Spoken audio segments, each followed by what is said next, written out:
we continue the solar wind session. We'll have 3 talks before the break.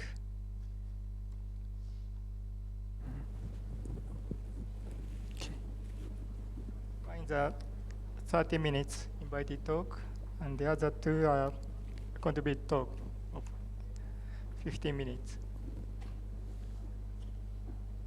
Okay, I think it's time, so let's start. First speaker is Dr. Matsumoto. He's talking about the compressibility in the solar wind. Please start. Okay. I'll give you a 5 minutes notice. Okay. So first of all, I would like to thank organizers for giving me an opportunity to talk today. My name is Takuma Matsumoto from NAOJ, National Astronomical Observatory of Japan. Today, I would like to talk about the importance of compressibility in the solar wind found in recent MHD simulations. The current standard solar wind model is based on the theory of alpha wave turbulence, which is basically incompressible process. But recent MHD simulations turned out to show some important roles of compressibility in the solar wind. Let me explain why the compressibility is important. As far as I know, the first theory of the solar wind was suggested by Parker in 1958. Before Parker's theory, researchers were seeking the hydrostatic solution that connects the coronal bottom and the interplanetary space. But Parker found that there are no hydrostatic equilibrium with vanishing pressure at infinity, and reached the solution of stationary wind, so-called Parker wind. And this solution was transonic wind whose bulk velocity exceeds the sound speed at some radius called critical radius, and this wind was actually confirmed by in situ measurement later. When I started postdoc, I was interested in how to determine theoretically the mass loss rate from the sun, not from the observation. At first, I thought I could derive the mass loss rate using Parker's theory, but it doesn't work very much. This is because original Parker's theory determined the density and the temperature at the coronal bottom in advance. According to the Parker theory, mass loss rate can be represented by this equation, approximately represented by this equation. And this equation tells us that giving density and temperature in advance is equivalent to giving mass loss rate in advance. So since the density and temperature have to be derived by energy balance in the transition region, we have to solve coronal heating problem and solar wind problem simultaneously in order to find the mass loss rate.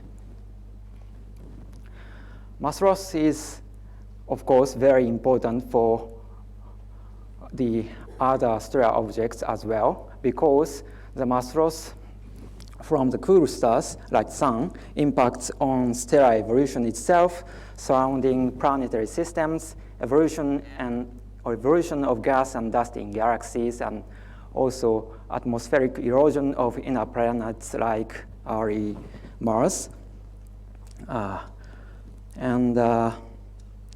Main sequence stars later than F-type stars have subsurface convection zone, which could be drive stellar wind magnetically in the similar way as the solar wind. So if we want to apply solar wind theory to the other astronomical objects, solar wind model must predict mass loss rate. That is one thing. And the next important extension of Parker's theory is to include the dynamics. Alpha waves are, of course, widely accepted to be a major candidate of energy transfer in the energy carrier in the solar wind. However, straightforward dissipation of alpha wave due to viscosity or resistivity is difficult because the Reynolds number is extremely high in the solar plasma.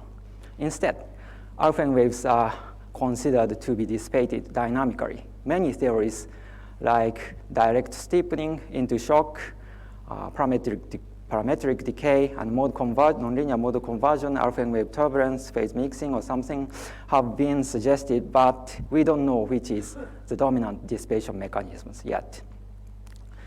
This movie shows just an example of the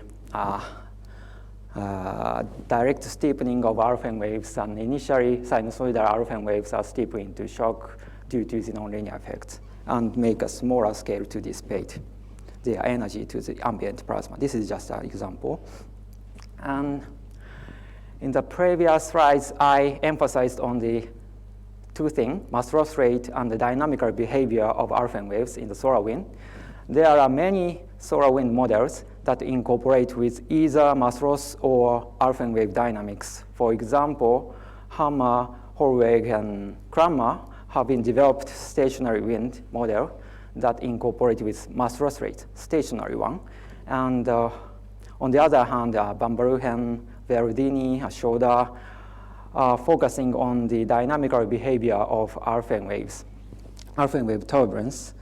However, there are only a few studies that incorporate with both mass loss process and alpha wave dynamics. Today, I'd like to focus on these models, couple of series of papers. As far as I know, the first dynamical solar wind model, including mass loss process, has been developed by Suzuki and Inutsuka 2005. Their model was based on 1D simulation, 1D MHD simulation that solves a single superradially expanded flux tube above the polar region here. And the important point of their model is that they start their simulation from the photosphere, not from the coronal base. This is important. And the alpha waves are excited at the foot point of the flux tube by introducing horizontal velocities of about 0.7 kilometer per second, which is consistent with observational photospheric horizontal velocities. And these alpha waves are continuously excited during the whole simulation time, and these waves are propagating along the whole simulation domain and are dissipating at a certain height according to the 1D MHD equations. And this movie shows the time evolution of shock-heated model, indicating 4 different physical values as a function of radial distance.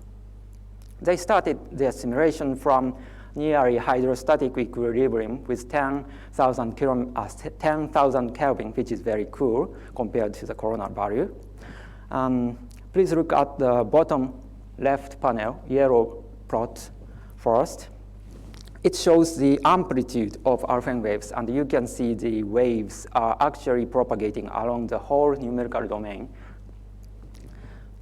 And then the waves are dissipated to deposit their mechanical energy to the ambient plasma. Please look at the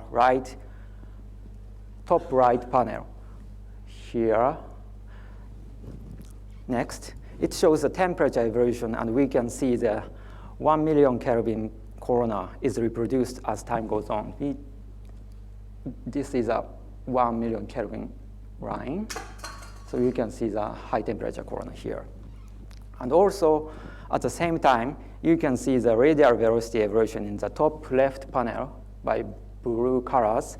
And it shows the high-speed solar wind velocity can be available at around 800 kilometers per second or something.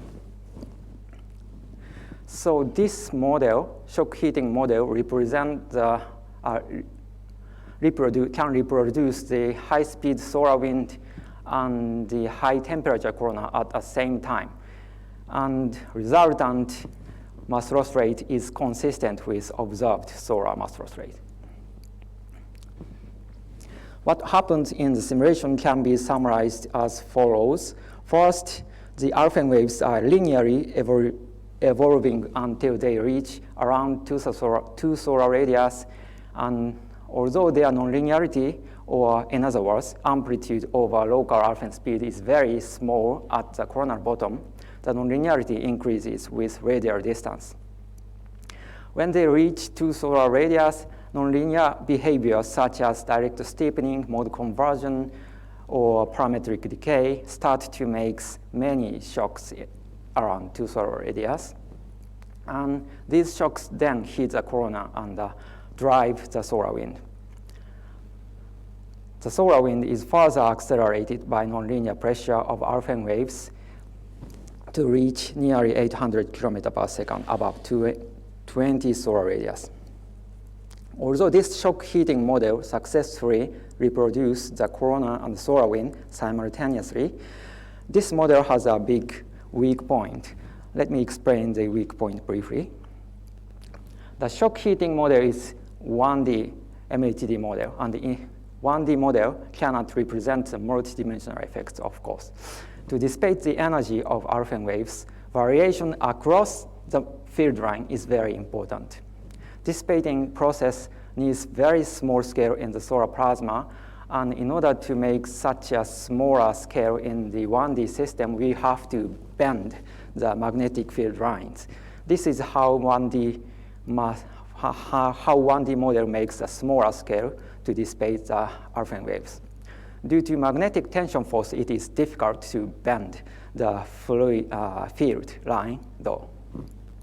But if we go into the multi-dimension, we can easily make the smaller scale by shearing or interchanging the field lines because there isn't tension force.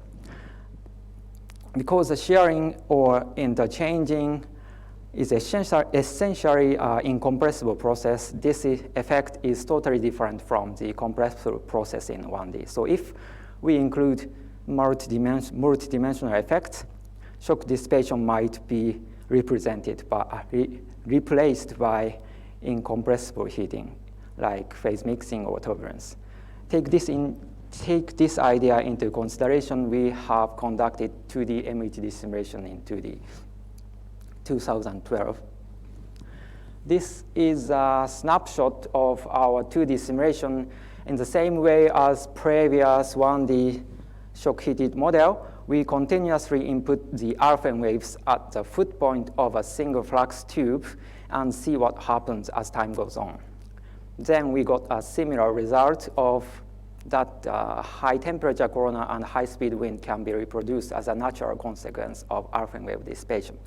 However, heating mechanism is, in this simulation, was completely different from the previous 1D model. In order to understand what is the main heating mechanism in our simulation, we divide the total heating rate into compressible one and incompressible one. Compressible component comes from, for example, shock heating, while incompressible component may be due to multidimensional effects such as phase mixing or turbulence. So if we divide the heating rate in our simulation into compressible and incompressible component, we can understand if shock heating is dominant or incompressible heating overwhelms the shock heating. This plot shows the heating rate as a function of radial distance. Red line represents the incompressible component, incompressible heating rate, while the black line represents the compressible heating rate. This blue hatched region indicates that mean transition region height, and so this plot clearly shows that shock heating is dominant below the transition region and the chromosphere, like 1D simulation. But in the corona, incompressible multidimensional effects overwhelm the shock heating, like this one. So red is incompressible is greater than compressible one. At first, we thought this incompressible heating in 2D simulation originates from Alfvén wave turbulence that has been observed by, for example, in situ measurements. But we noticed that this is not the case because the Alfvén turbulence is driven by Alfvén wave collision that have completely 3D nature. Let me explain this. So nonlinear interaction between counter-propagating Alfvén waves or Alpha wave collisions are considered to drive solar wind turbulence. To describe these physics, it is useful to introduce so-called LSSR variables that are defined by this equation. For example, let's consider the situation where alpha waves is propagating along the field line to the right, here, to the right.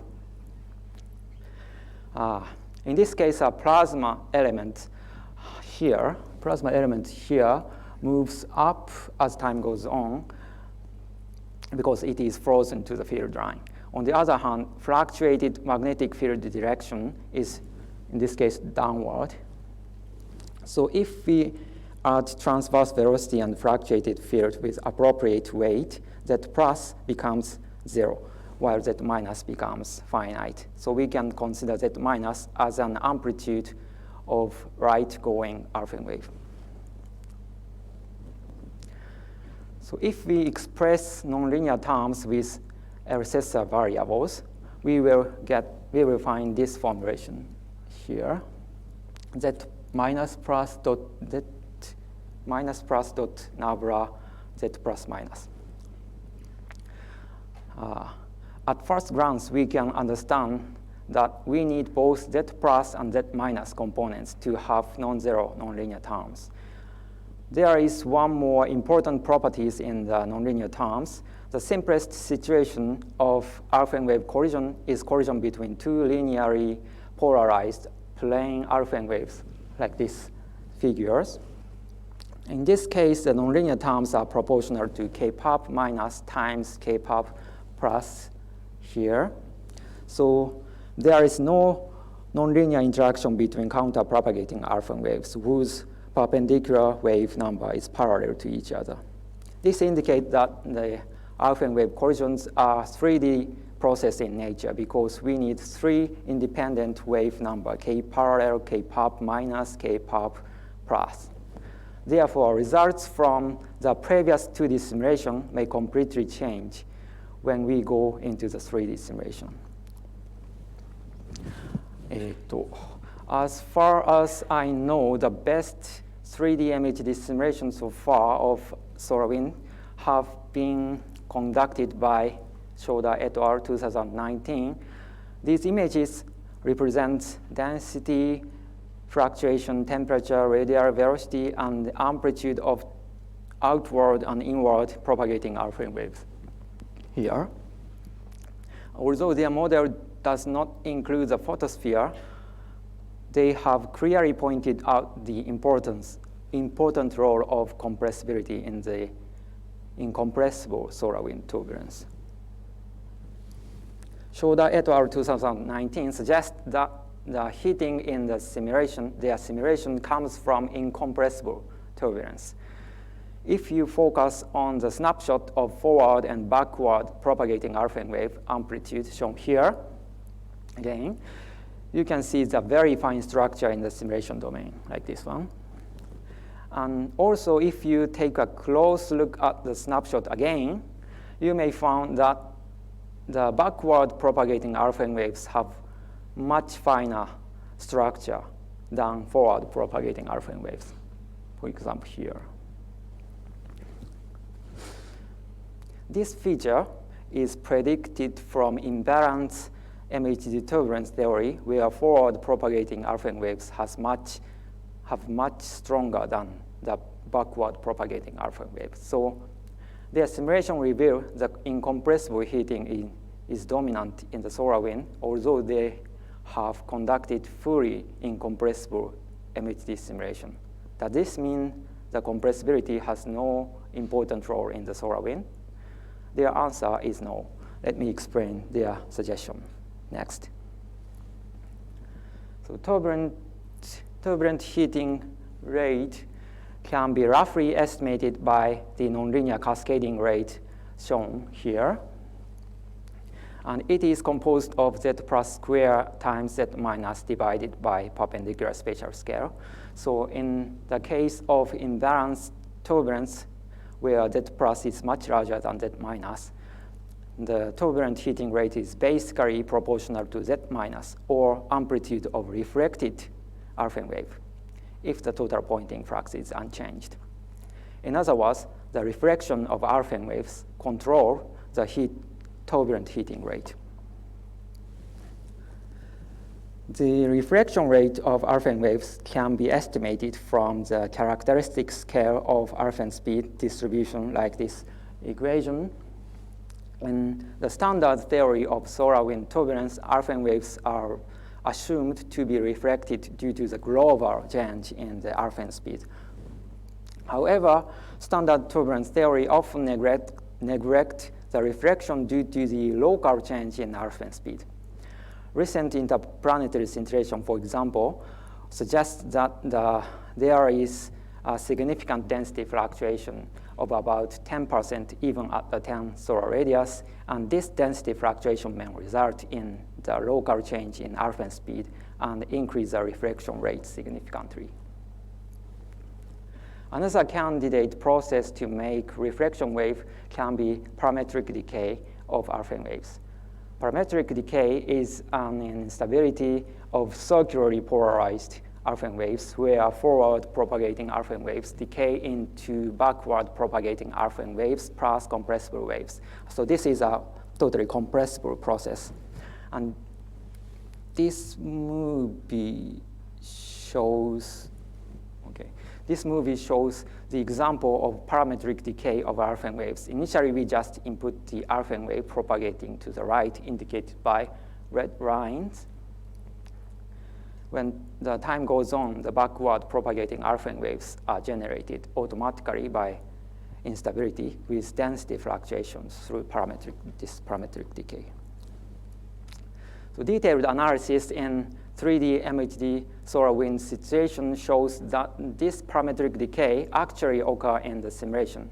The solid line in the left panel shows the growth rate of parametric decay instability as a function of radial distance. It increases with height and has peak around 8 solar radius or something. The magnitude of density fluctuation is also overplotted in the left panel as dotted line. Here, dotted line here. And the variation of this density fluctuation is very similar to the growth rate of the parametric decay. This indicates that Alphen waves becomes more and more unstable with parametric decay and increase the density fluctuation. This density fluctuation is very important to increase the reflection of Alphen waves. The right panel shows the reflection rate as a function of solar radial distance. If we smooth out the density fluctuation in the simulation, the reflection rate is estimated to about 10 to the minus 4 Hertz or something, as shown by dotted line here. But density fluctuation increases the reflection rate significantly above, for example, 10 to the minus 3 Hertz or something, shown by solid line, an order of magnitude larger than the case without density fluctuation. So the compressibility in the solar wind is found to be very important for increasing the heating rate by increasing the reflection rate. Okay, then let me summarize the series of simulations done by our group that can treat both mass loss and dynamical behavior of our Alphen waves. 1D MHD simulation done by Suzuki and Inutsuka revealed that Alphen waves can be dissipated by shocks formed through parametric decay, instability, and direct steepening, and that the corona and the high-speed solar wind can actually reproduce as a natural consequence of compressible heating. However, 2D simulation found that the turbulent incompressible dissipation overwhelmed the shock heating due to the multidimensional effect. Also, 3D simulation by Shoda et al. 2019 indicates that the heating itself mainly comes from incompressible Alphen waves, but the compressibility has an important role to increase the reflection waves that enhances the turbulent heating rate. Although recent 3D MHD model looks very good to reproduce the corona and high-speed wind, The current 3D model ignores the transition region and starts their simulation from the coronal bottom, not from the photosphere. But as I said before, the energy balance in transition region controls the density and temperature of the coronal bottom, which finally determine the solar mass loss rate. So we have to include the transition region in 3D simulation, and how now we are trying to conduct such simulations. If we include the region below the transition region, the wave behavior becomes very different in the structured background like flux tube, because the wave nonlinearity is nearly 1 and wavelength is comparable to the scale length there. This wave behavior may affect the heating process above. So, okay, I would like to summarize the talk now. We have conducted a series of fully compressible Mht simulations that treat the corona and the solar wind as a single object. Alpha waves, of course, play a key role in the coronal heating and solar wind acceleration. And as the standard solar wind theory predicted, alpha waves are dissipated mainly by incompressible turbulence driven by alpha wave collisions, even if we have conducted fully compressible Mht simulation. So, but the compressibility has important role to make the reflection wave increasing and enhance the turbulent heating rate. That is final message. That's it. Thank you. Thank you so much for the comprehensive review. Are there any comments, questions? Please. Do you need to include any subgrid viscosity for heating? In this case, dissipation just comes from the numerical dissipation. Yes. Are there any? Please. Do the simulations include heat transports along field lines by electrons, like anisotropic heat transport? Sorry? Do the simulations include anisotropic heat transport? Yeah. Anisotropic thermal conduction is included in. Okay. Does that plays a very important role, whether you include it or not? Yeah, because energy balance in the transition region determined by the radiation cooling and thermal conduction, so it's very important.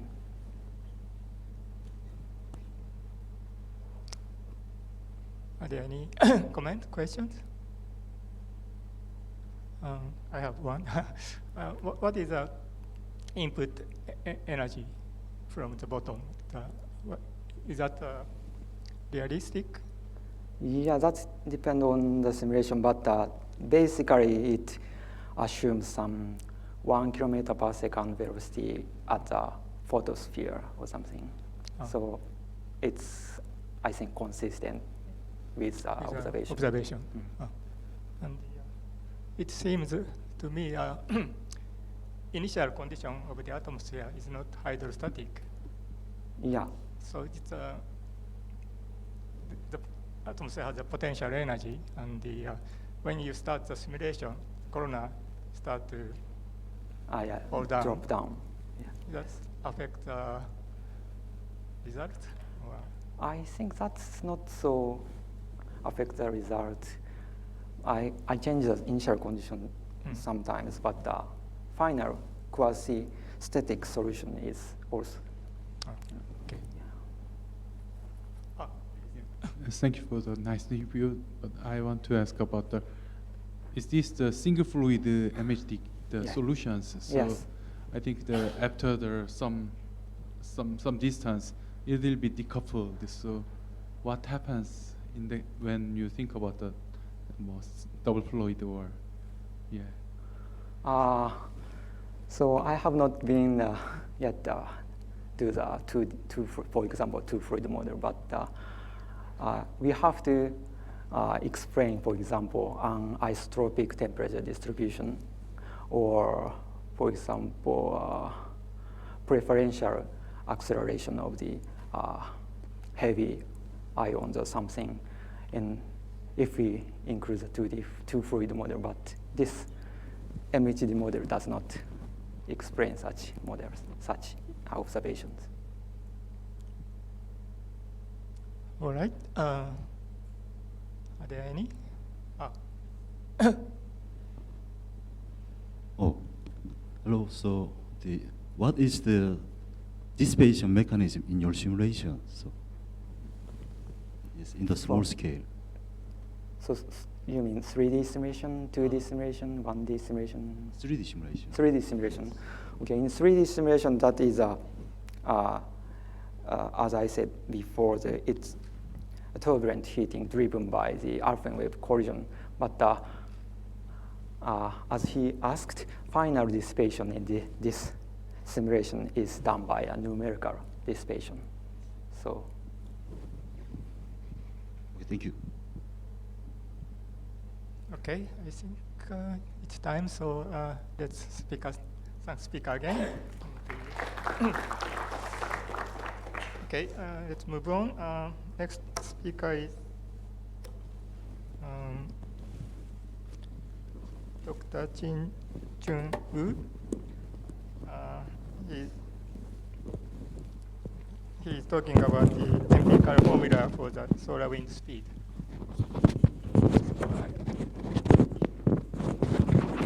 I give you 3 minutes notice.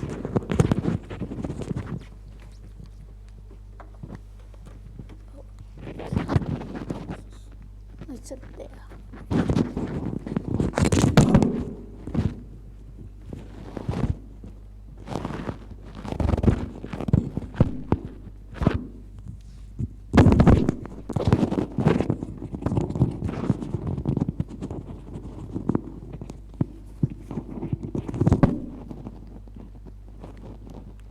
Okay, so today I'm going to present the empirical formula for the solar wind speed at the inner heliosphere.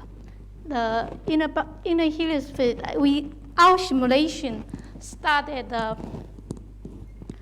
18 solar radii, and then because it's a global 3D MHD, then we need to have an initial condition in order to drive the model. This formula, the red one, is a very popular one. And then the FS is the expanding factor that's derived from Wang and Shili model. And then the simulation we did, we tried many possibilities. I think it's about 880 times. For each alpha, we have 110 cases combined with the V1 and V2.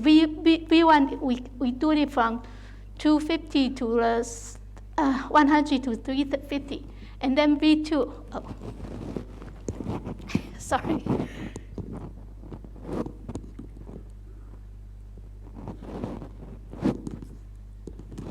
And the V2 is from, the range is from 250 to 700. And then later on, we use the A alpha value to derive this one formula. It's good for all the cases. And then for this formula, the good thing is you don't need to rely on the 3 variables. You only rely on 1 alpha. I will present it later. Okay. So this is the MHD simulation model. And this is global. So we have the background solar wind. This is a steady state, no perturbation. And you can see the solar wind is very non-uniform. This is at the theta latitude at the north 22.5, and this is north 7.5. And this is south 7.5, and then south 22.5. And you can see the high-speed stream, they are at a different location, at a different latitude. Then this is the velocity, density at the R5 plane. And this is in the meridian plane. Okay, hold on. And then we monitor the data at the Earth at that point or that point. At the map that we are using, we are doing, we had to pick up a right case, right time to do it. The reason we pick up this character map, that's because there's no magnetic cloud or no CME during March and April 2009. And this map is, we calculate 110 event. And then we compare with the simulation with observation. And you can tell, we had to compare with between simulation and the observation. Then we calculated the correlation coefficient. Also, we calculated the MAPE. And then this one is the standard deviation. For this alpha equal 0.4, this is the best case. You can tell they match quite well. So the result I show you for the previous figure is for the alpha equal 0.4. But the alpha we test, for this study, we test the alpha between 0.2 all the way to 0.9. And then the best result is because if you have a good correlation, it doesn't mean the result is good. So we introduce a new parameter. It's called CC divided by the MAP. MAP means it's a mean absolute percentage error. And then if this number is the biggest one, then we mark it there. So you can see that if with different alpha, you got a different best fit. So the different alpha, then you got different equation. And this is the best fit for this character map. After we did that, we used those eight cases, A alpha, and then we have the V1, V2, and then we fit it. We got this formula. This is just a single parameter. You only need to decide alpha, which alpha you want to use it. Then you can derive the best velocity formula at the 18 solar radii. And this is the best fit parameter for between alpha and the percentage rate. Okay. So after we derive the formula, we recalculate everything by using this formula, and then we see that the alpha equal 0.1, 2, 3, 4, 5, and all the way to 1.0. And you can tell most lengths are good, except the alpha equal 0.1 is not good. You can tell from the CC divided by MAP, this value is very low, only 6.2, and the rest of them, they are close to each other. But however, for the alpha equal 0.8 has the best value for this case. But I think you still can use other value, either 0.4, 0.5, all the way to 0.9 or 1.0. So some people might say, oh, this formula only good for the 2009. So 2009 is a solar minimum. So we test the same formula to different solar minima. It's in the 1996. So we use it, and then we test it, and you can tell the result is similar. Again, except the alpha equal 0.1 is not as good as the rest of them. From their value is all the way from 7.9 to 7.6, and then you got this one is 6.9. Then, so the best alpha, best fit for this character map is at when alpha equal 0.3. But even, I think 0.3, 0.4, 0.5, they are close to each other. So you can pick anything except the 0.1. All right, so some people might have another question.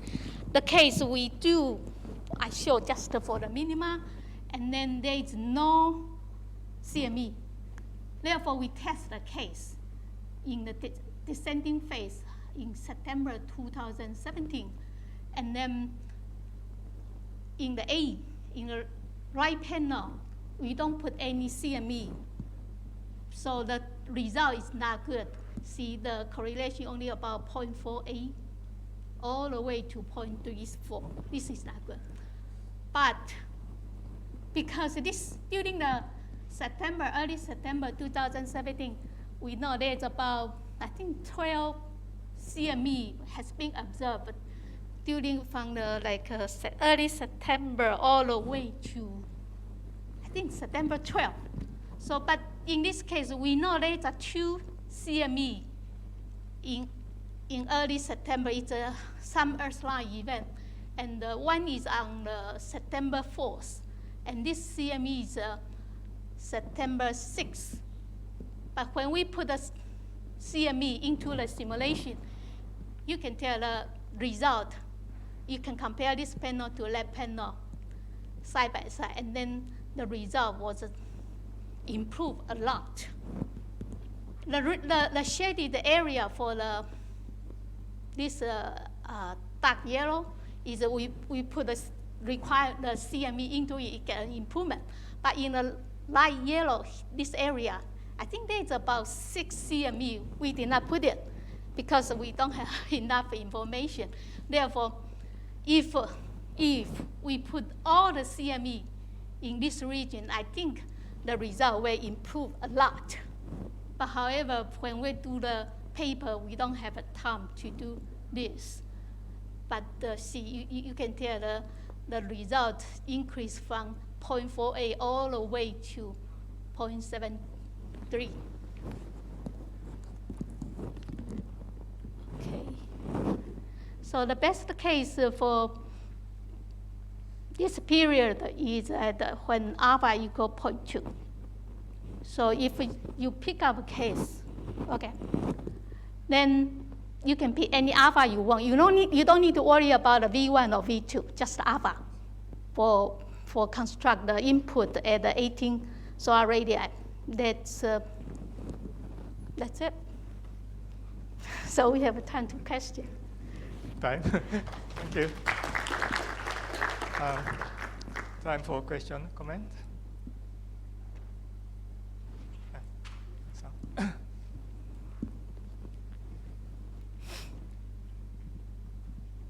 So velocity at the 18 solar radii is not uniform. Pardon me? It's may not uniform. So because of corona hole. Yeah, they are not uniform.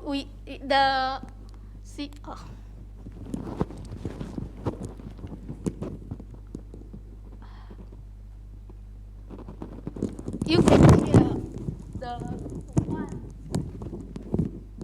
expecting factor. This one was derived from one shielding model, and this is non-uniform. So if you have a bigger expanding factor, you have a smaller velocity. So that's not uniform. That's why you see some fluctuation. But the major improvement of this study is you only need alpha. You don't need to worry about V1 and V2. They are being derived. So just you only need to test maybe 8 or 10 at most, not 880. The one I start with is 880 cases to do all different kind of combinations. So you only need to use this formula. That's it. And then for the density, you can assume one value for rho v equal constant. Then you can have your density for the simulation. And later on, you can assign like a pressure balance. Then you can derive the temperature. So you will, actually I have the other paper. This formula is good to not only velocity, also density, temperature. And we still have a little bit problem with the magnetic field. But if you use this formula and also the value, I forgot the value, you can take a look at my paper. This paper will publish soon, maybe this month or next month in solar physics. It's in press right now. Okay. Are there any?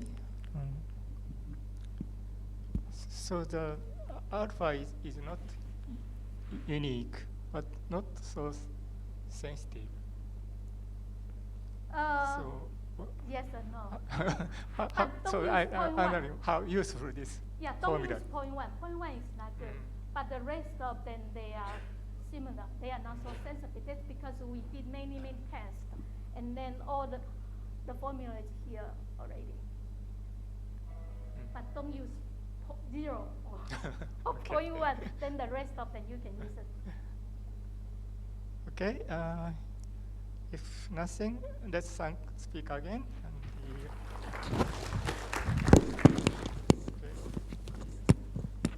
And next speaker is Vishal Upendra.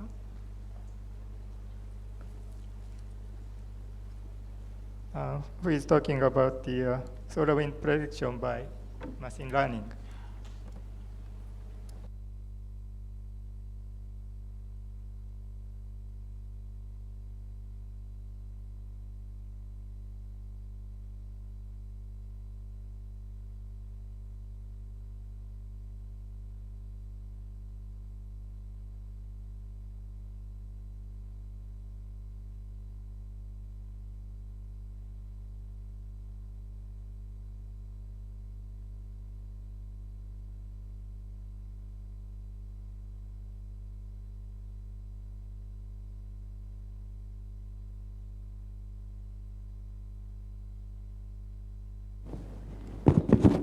Hello.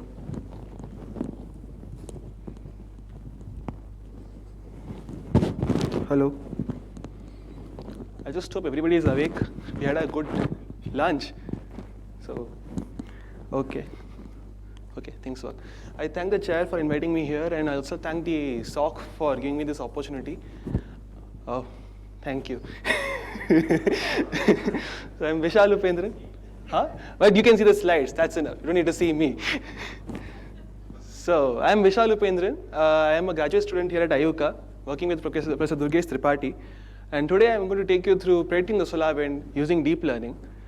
And we know what the solar wind is. We have had a lot of talks. Solar wind is a stream of particles that's coming from the sun and is coursing through the interplanetary medium. And the interaction of solar wind with Earth's magnetosphere causes space weather effects. So it's imperative we predict the solar wind properties given changing conditions on the sun. And this has been done. There have been a lot of methods. There's been a lot of work in this regard. And this is a nice paper by Jian and others in 2015, where they have a unified data set. And given this unified data set, they benchmark all the existing models till then. And they figure out that for the solar wind speed, the parameter wind speed, the best performing model is this model with a correlation of Pearson correlation of 0.57. And this data set is structured with a 5-hour prediction and is done over 7 content rotations. It should always be noted that whenever we are comparing different models, the data set preparation method should be same, the data set used should be same. And there is also some empirical methods of performing solar wind prediction, especially these Rotop and others. They perform solar wind speed, they perform a cross correlation of the fractional coronal hole area with the solar wind speed. And they find an increase in the cross correlation to 0.6 at a delay of 4 days. And so keep this in mind. This is an important statement. And there has been further work on this with a very empirical method and a final cross correlation of 0.78 being seen. And then we ask this question, is it possible to have a purely data-driven method with very minimal assumptions? And in the machine learning domain, we call them handcrafted features. Is it possible to not have handcrafted features and perform these predictions?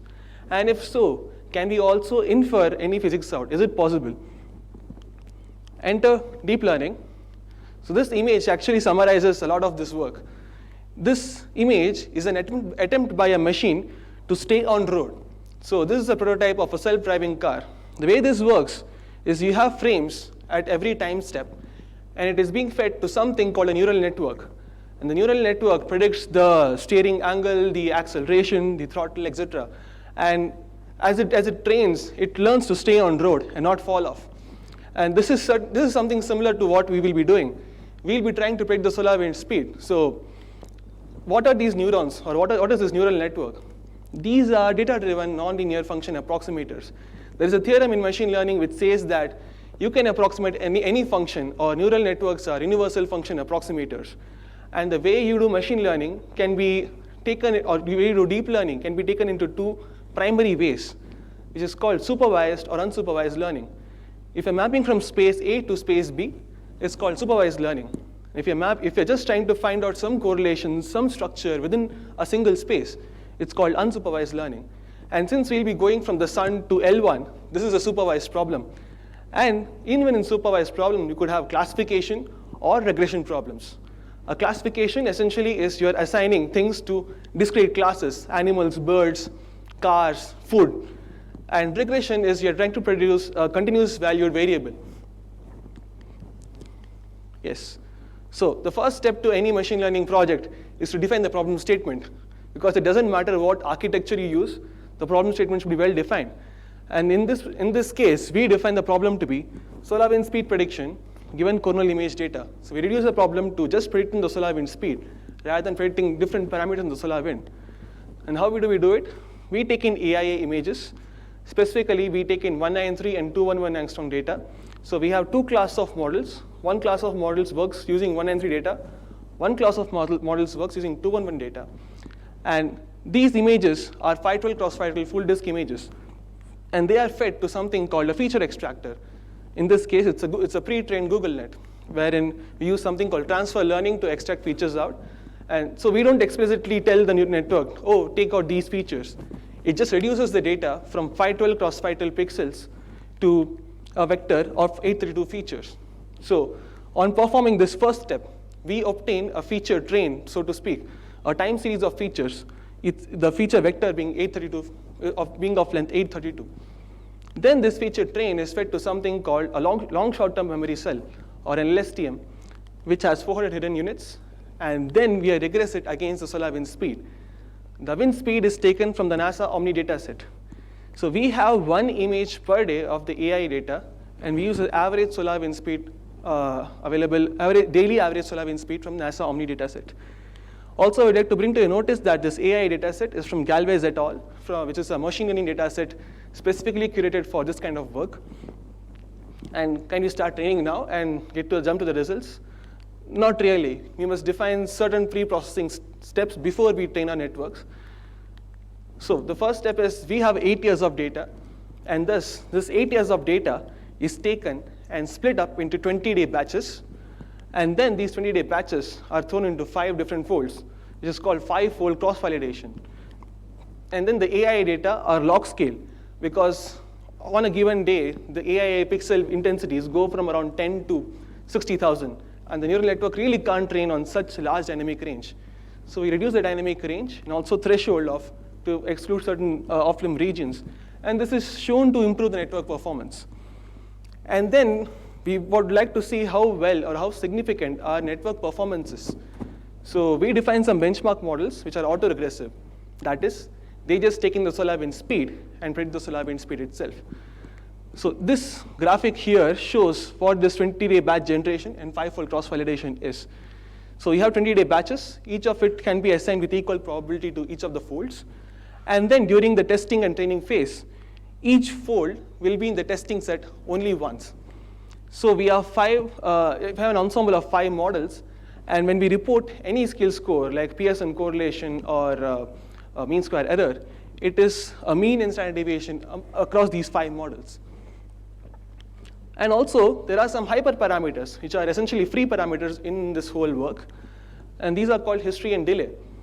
The history is the number of images we feed into the model, or number of solar wind data points we feed into the autoregressive models.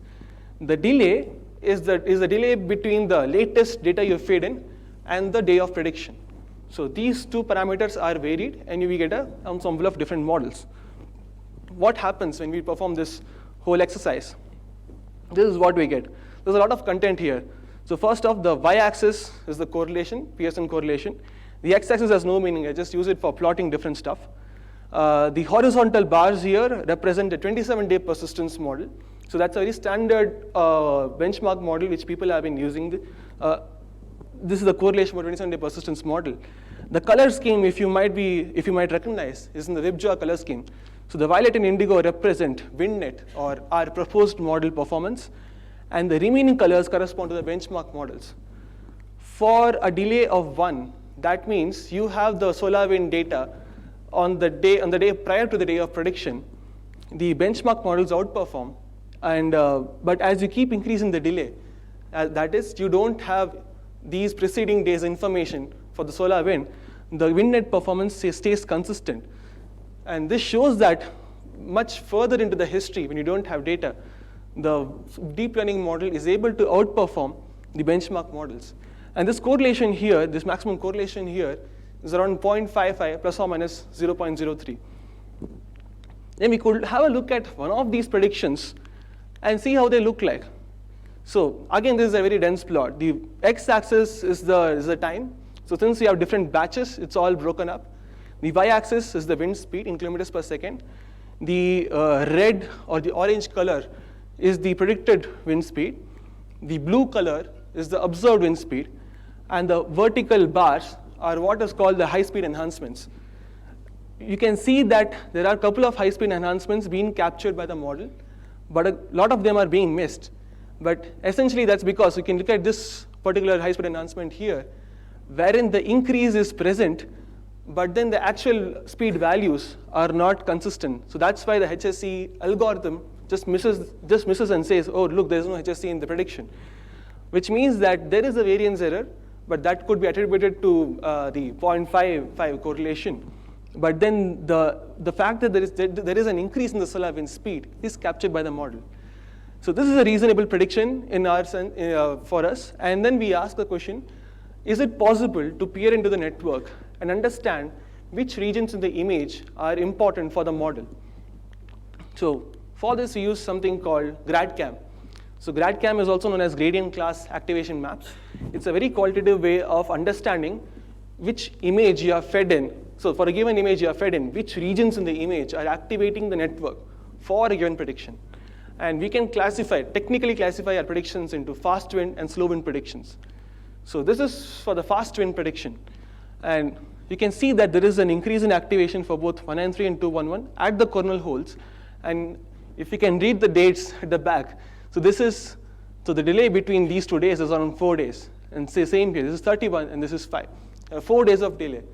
So at 4 days of delay, 4 days prior to prediction, the neural network says, oh, there is an increase, the coronal holes are important. And this seems very much like the previous empirical works where they obtain a peak in the cross correlation around 4.02 days. And then we go ahead and ask, what happens for the slow wind? And slow wind is very interesting. The slow wind activates the active regions very close to the day of prediction here for 211.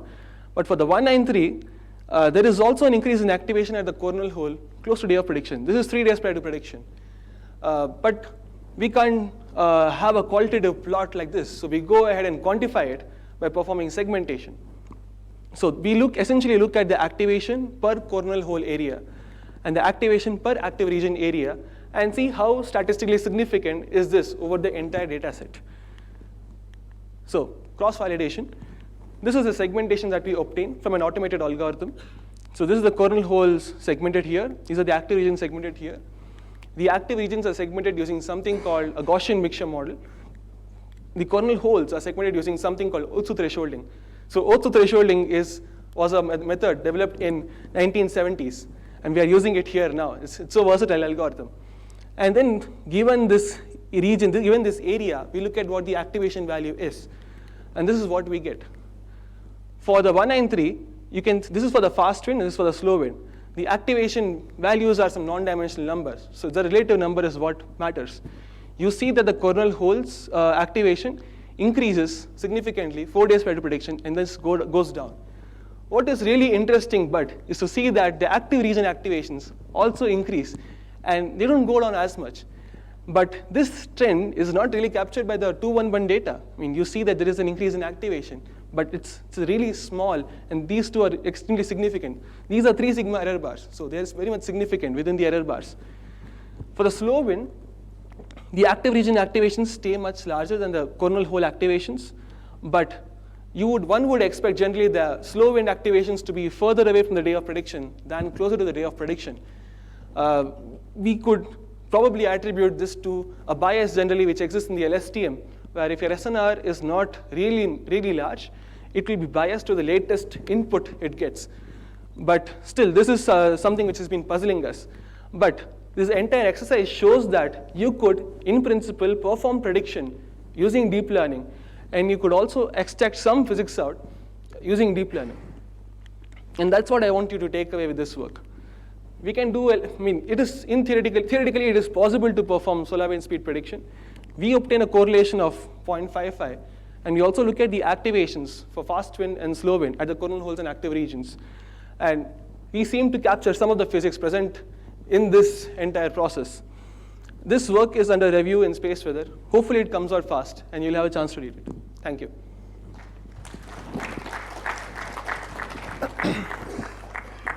Thank you. Interesting talk. Time for question, comments, please.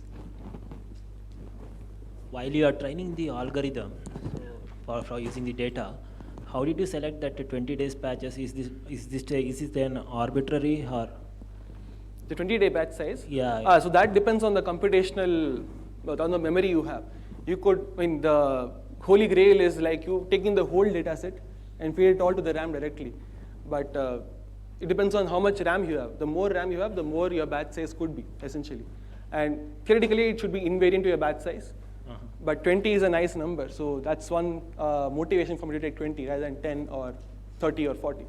But essentially, it was constrained by the amount of RAM I have, and I wanted to feed the data set inside into the RAM fully. So yeah. Okay. Do you have any? Yeah, I mean, this selection of 20 days should not be arbitrary. You should think about it in terms of, one Carrington rotation or something like that. Yes, so yes. I would expect an answer in terms of Carrington. No, so then I would rotation. say that I would take a batch size of 27, right? So I didn't take a batch size of 27. So if it is a multiple of Carrington rotation, it's good. Because then, because we have memory issues, so everybody is using the system, and I can't take in the whole RAM for the whole time. So, okay. Right. Please. I'm curious why you select AI 193 and 211 as the input. Oh, that's very simple actually. I could see coronal holes in 193 and 211. There is a slight prior information I'm giving the network. Did you try using other type of images like magnetograms or? I did use magnetograms. I couldn't get any prediction out. The network was not training at all. And I also combined 193, 211, and 94 in the same network and tried training that. And that also didn't give me any appreciable increase in performance. So it seems like all of them have redundant information. Do you know why? That's a very interesting question. I mean, I don't know. I mean, at least I would think that the network sort of thinks all of these channels have redundant information. But I was expecting magnetograms to work, but it didn't train for some reason. And I didn't really sit and figure out why, because this was working. So. Okay. True. That's an entirely valid point. Yes. Please. When you talk about the solar wind, you mean the solar wind on the ecliptic? Solar wind at L1. Yeah. This is measured by the ACE. At L1. At L1. Yeah. So have you tried to maybe reduce the images to the more equatorial regions? That's a very interesting question. Because so that's if you think about it, the polar regions will probably contribute to the solar wind, but not necessarily. I mean, it's very complicated, as you know. I mean, true. The topology of the magnetic field, you can have things which are high latitude that actually contribute to the ecliptic. But I was wondering if you have a way to maybe select the more equatorial regions, and maybe if these correlations improve? True, that's a very interesting question. But the idea of the entire work was to see if we can just give the full disk image and make the network figure out which region is important. That's like the big problem we were trying to ask and answer. But what you say is what you would essentially call as feature engineering, because we are limiting the field of view which the network sees. Yeah, it's possible. We could train a network and see how that works out. Yes, indeed. Thank you. So I'd like to stop here, and let's thank the speaker or the speaker of the session. Oh. Sorry. Yeah. Okay, so we have a break. So it's resume 3:30. No? 4 o'clock. Ah, so 4:30. Meet at 4 o'clock. It's 3:30 4:30. now, right? Ah, so 4:30. 4:30, 4:30. Yeah. 4:30, sorry. 1 hour break.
Hi.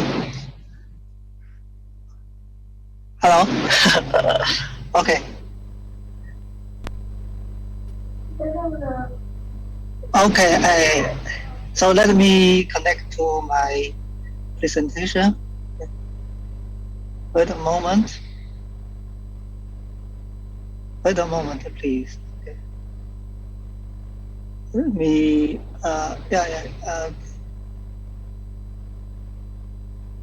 Yeah, I can see you.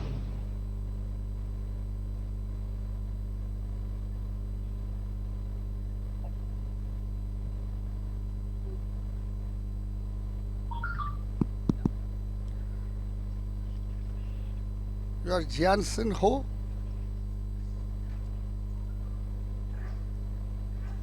Dr. Ho?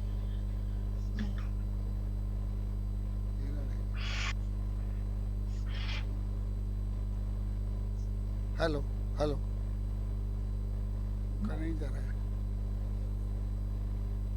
Yeah. I can hear. Can you hear me?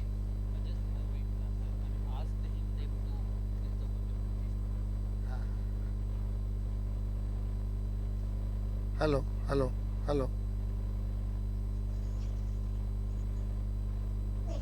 Dr. Ho? Hey. Hello. So the quality seems good. Let me check. Oh, wait a moment.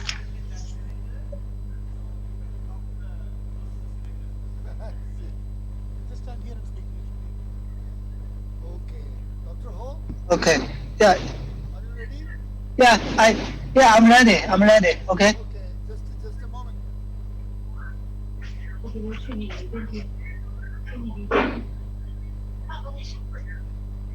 Shall we start the session?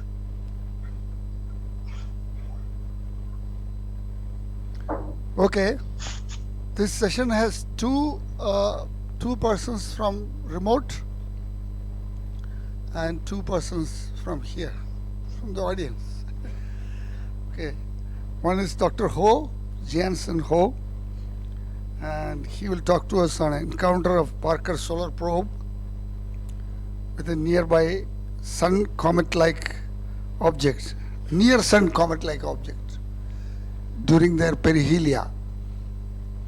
Dr. Ho. Okay, can I start? Yes, you can. Okay, good afternoon, everyone. Okay, my name is Jansen He. I'm from Beijing, but this time, unfortunately, I cannot attend on-site because of the epidemic disease outbreak in China. So let me introduce my title. Today I will give a story about the encounter possibility between PSP and a near-sun comet-like object during the perihelia. So this is the chance when PSP is at its third encounter in last September. So okay, so but here the background image, this is not the comet I want to talk. So here this background is the comet of Ether. This is taken about 6 years ago. Okay, this is the outline. Firstly, I will introduce the medium. The diversity and the importance of study the medium in the near-sun interplanetary space. And then secondly, I will talk about the survey study of encounter chance between PSP and some small object. And fortunately, we find less object, which is named 322P. We estimate it flies close to PSP during the PSP's third perihelia, and the distance is less than 5 solar radii. So not so short, but also not so distant. And then we set a model to study the dynamics of the dust with different sizes, like from sub nanometer to sub-micron meter. And then we study the trajectories along with the passage of 322P. And then we also set up a MHD model in the fourth part to study the effect of mass loading of the dusty plasma, which is released from the 322P, and then to look at the interaction or the influence on the near-sun solar wind. And finally, we give a very preliminary comparison between our simulation result and the measurement from PSP. So this is the outline of my talk. So the near-sun interplanetary space, this is a very important but almost inaccessible region. I mean, for the institute measurement, it is only the PSP that can reach very close to the sun. And it is important in two senses. One, because it contains different kinds of media, like the solar wind plasma, the nascent solar wind plasma, and also the inner source pickup ions. This is very important if we go out to the heliopause or the shock, termination shock. We will find that the solar wind outer heliosphere, in the outer heliosphere, it will be dominant by the pickup ions. And along with the journey of solar wind, the pickup ions, it becomes as part of the solar wind, even in the inner heliosphere. So the inner source of pickup ions is also very important in the inner heliosphere. And also the dust, for example, the dust cloud, which we will call it zodiacal, right? For the larger dust. And for the small dust, for example, we usually call it nanograins. And these nanograins, the number density of nanograins, it will be higher than the larger dust. And it will impact into the space cup and generate the electric potential spikes. And also we have small bodies which has the perihelion very close to the sun. And there are several types of comets. For example, the sun-grazing comet, it will dive into the solar surface and it will die. And then the sun-skirting comet, and further away we call it the near-sun comet. And this kind of comet, if their period is short, and if they last for a long time, then most of the materials, I mean the volatile materials on the surface of the comet will be sublimated, and it will disappear. I mean, it will become bad. And some people recently call it as rock comet, like the Pheasant. The comet, which is the source of the shower, of the meteoroid shower. People now call it as kind of rock comet. Or we can also call it comet-like asteroid. But this is the puzzle which remains to be revealed.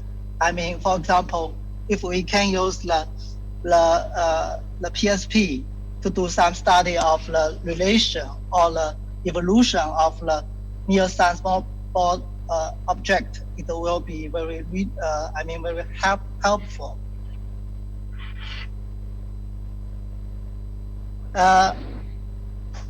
And we know that one of the major final fates of the near-Earth asteroid or comet is the sun-water migration. The sun-water migration.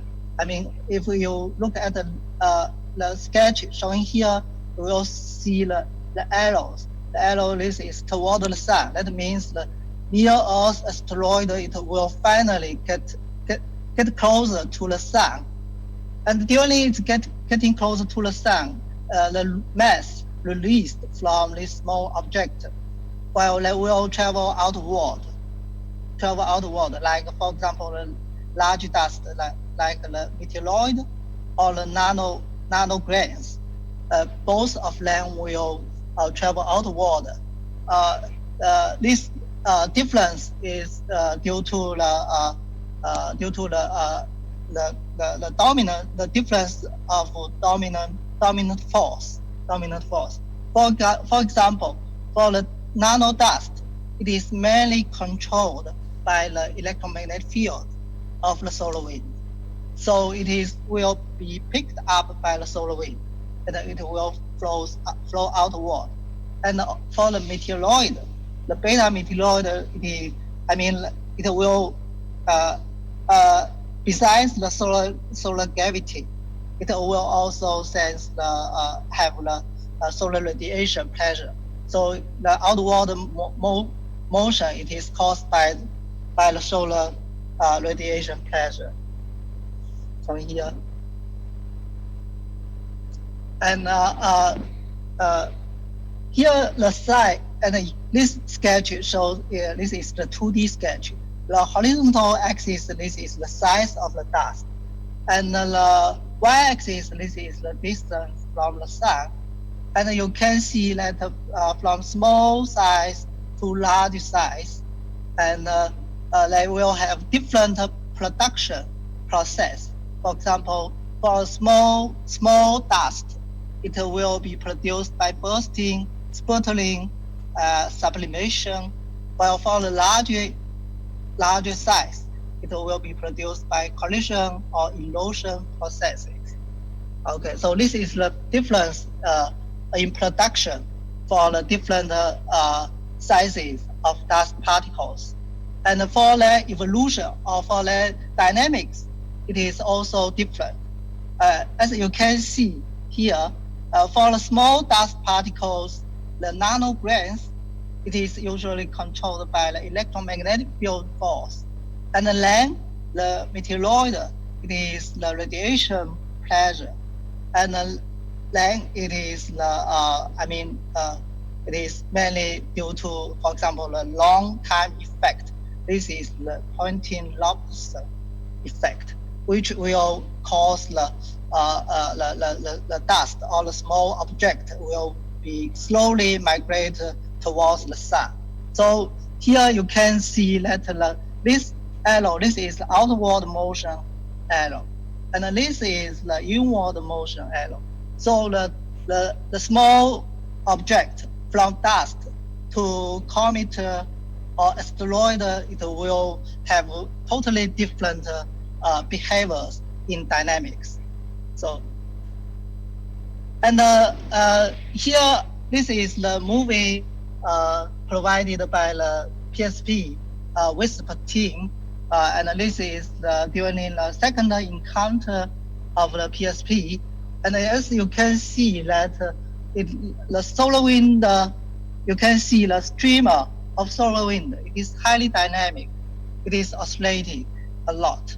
And also you can also identify the passage of, the outbreak of the CME, which is propagated in this direction. And in addition to the solar wind plasma, you can also see the trails. The trails of the long, straight white line. So this is the signature of the dust particles, which is recorded by the imager. And the faster speed of the dust particle is because that the dust particle, it is closer to the imager than the solar wind streamer. So it appears to be moving very fast. So that means that when the spacecraft it moves close to the sun, it can observe many dust particles, which is flies through the field of view of the imager.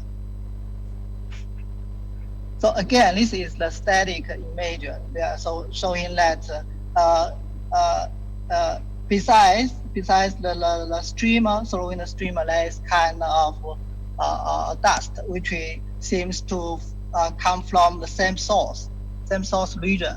Okay, and on the right panel, this is the measurement from the fields.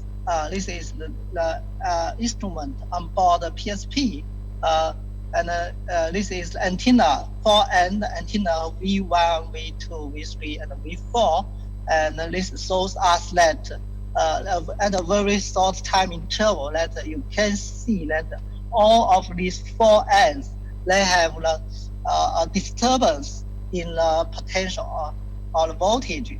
So you can see the very clear. So this kind of signal, people usually to infer that this is kind of dust particle impact, and then generated the plasma cloud around the spacecraft, and then generated this kind of electric potential. So, but whether this particle is the newly released from comet, or is it already in the near sun space for a long time, we don't know. And even at 1 AU, from stereo A and B, for example, this is the 1 year data in 2007. People also identify this kind of impact, dust impacts, and they count the number. And you can see that the dust impact, it is not homogeneous, it is not time uniform. So you can see that at some time, the impact it is quite often. Over during one day, it can be higher than 100 impacts. But there is also quiet time. So it is strongly valuable in time.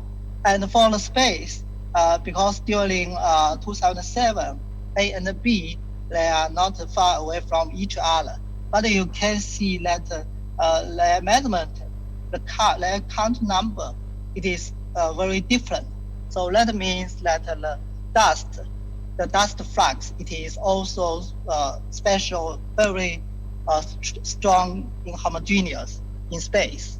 So that means that because this kind of dust, it is all from the near the sun, all from near the sun. So that means that there is kind of a local source for this dust. For example, this one, there's kind of very localized release source of the dust. And then let's come to the second part. Because the PSP, on the left, this is the trajectory or the ephemeris of a PSP. So you can see that during the 7-year mission, it has many times of perihelion, and at least near for the opportunity of the perihelion, we want our motivation. It is to survey if there's kind of opportunity for the encounter between PSP and the natural small body which is near the sun. And so as motivated by this aim, we looked at the data. For example, on the right, this is from IAU, the Minor Planet Center, and then we take this kind of this database, the orbital element of these so many small body, and then we calculate their ephemeris or their orbit, and then compare these two positions at every minute, and then to find in order to see if there is kind of opportunity, if the man-made small spacecraft and the natural body can have a chance to encounter with each other. So fortunately, we find that the comet, this comet, it is named 322P. It is found in 1999. So this is one of the first short period comet which was discovered by the Soho since the Soho era, and people find that the period it is very short. It is not a long period comet. So for example, there's only 4 years. The period is only 4 years. So we can expect that last year, September 2nd, the PSP and this one, 322P, they will have a chance to have an encounter. And then we have the data, observation data from LASCO C2. Here I just mark this kind of 322P. It is in the field view of the LASCO C2, but it is recorded before the perihelion of 322P.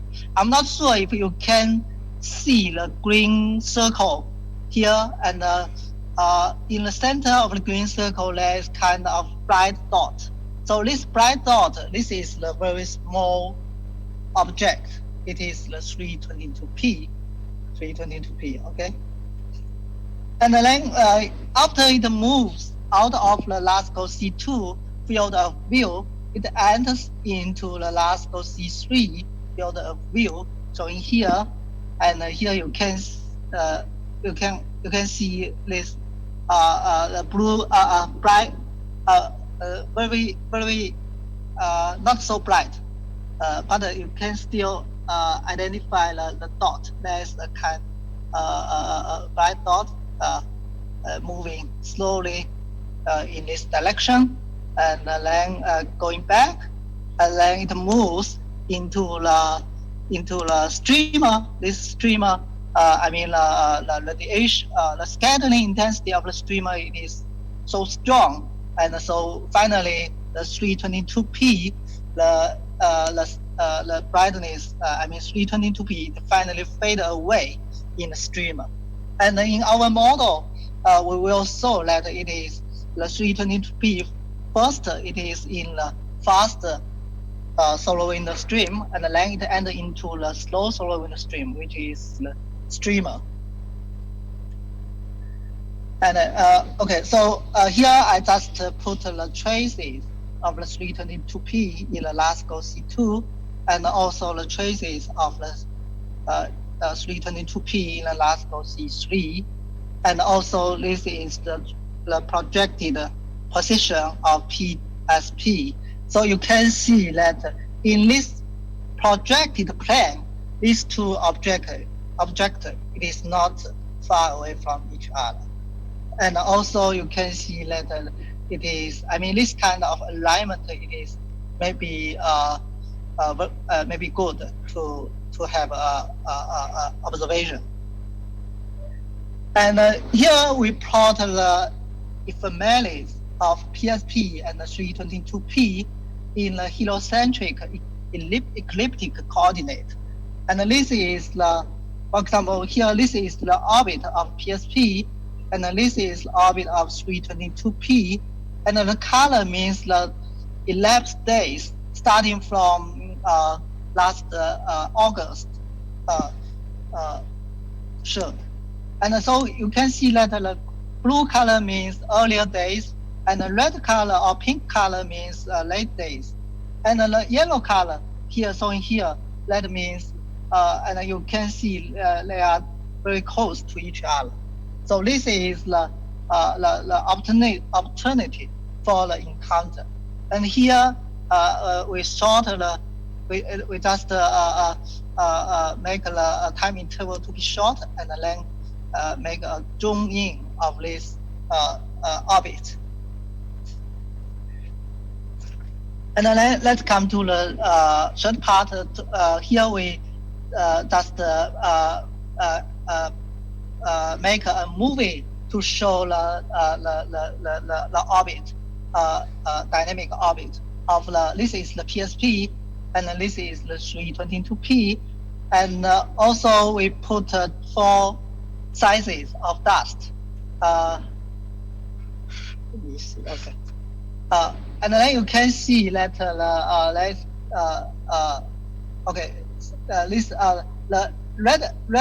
this the red ball, this is 320P, and the white ball, this is PSP. They are very close to each other, and also the dust moves in. Okay, I see.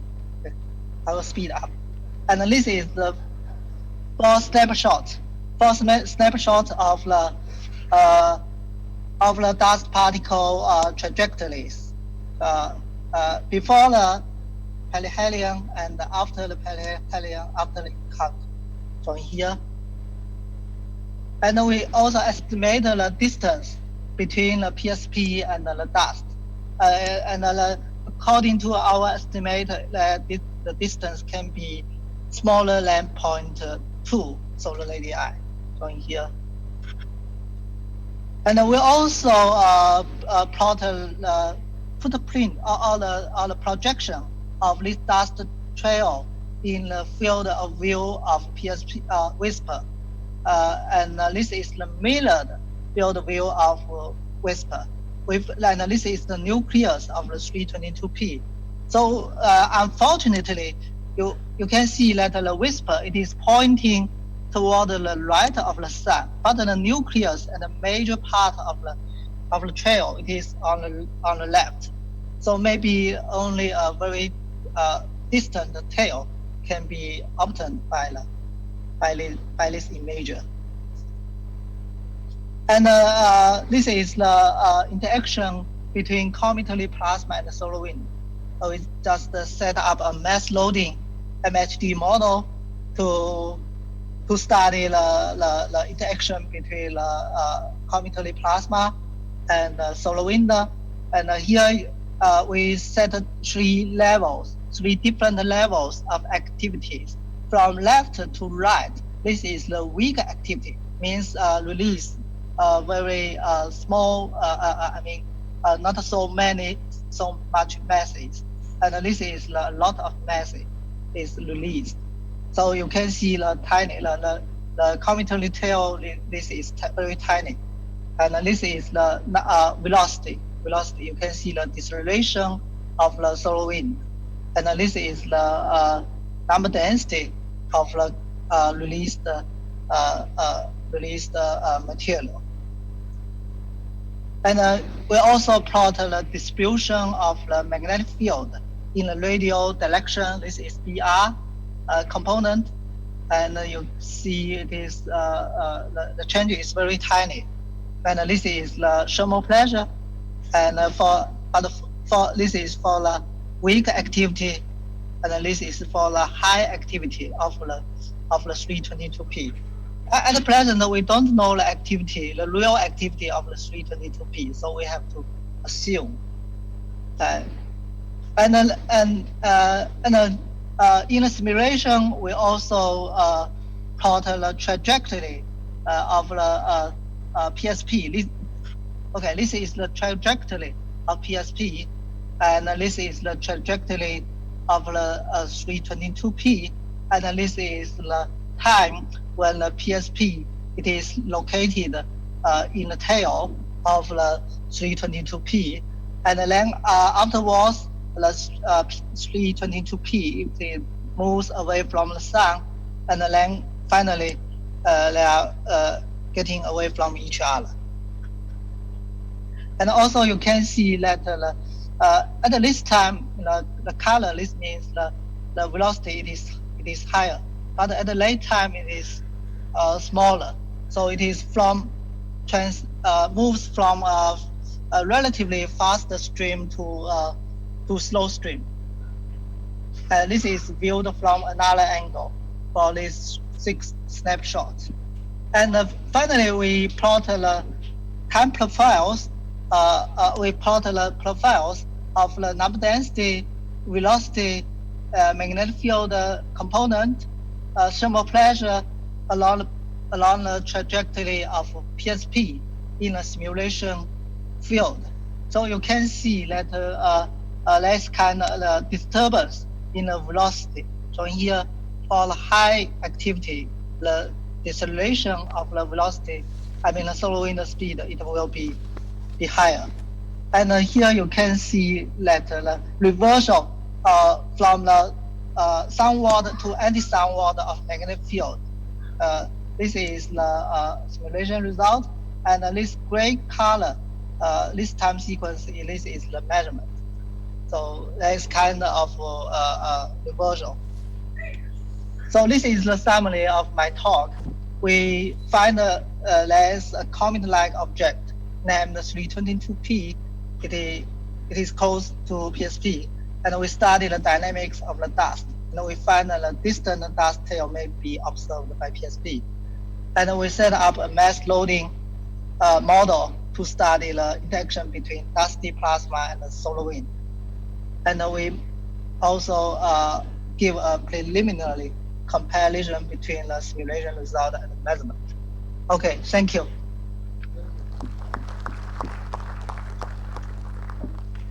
We have time for 1 or 2 questions.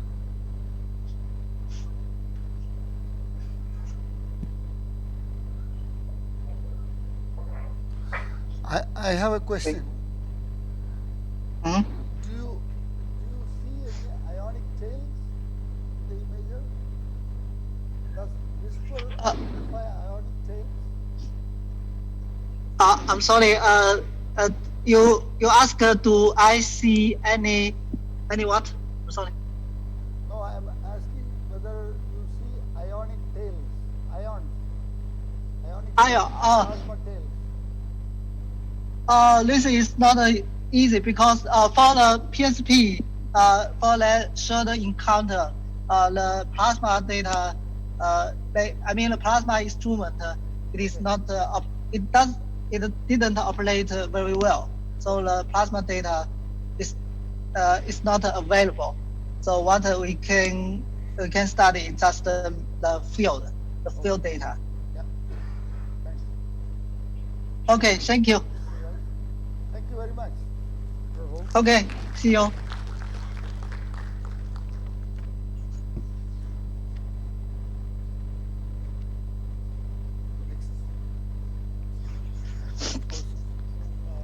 So there is a change.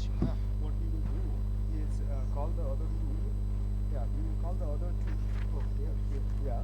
And yes. And then Noor will give the last one.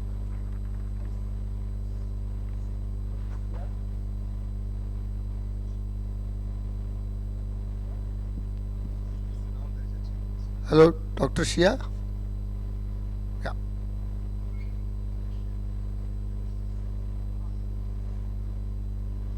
This is Dr. Shia Sian Lin examining the UV intensity in the open magnetic field regions associated with coronal holes.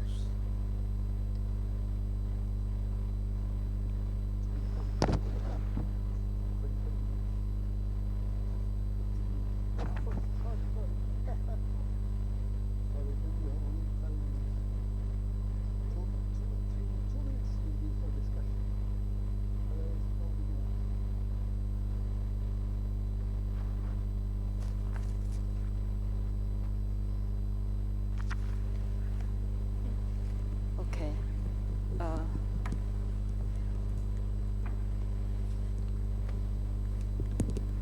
Okay.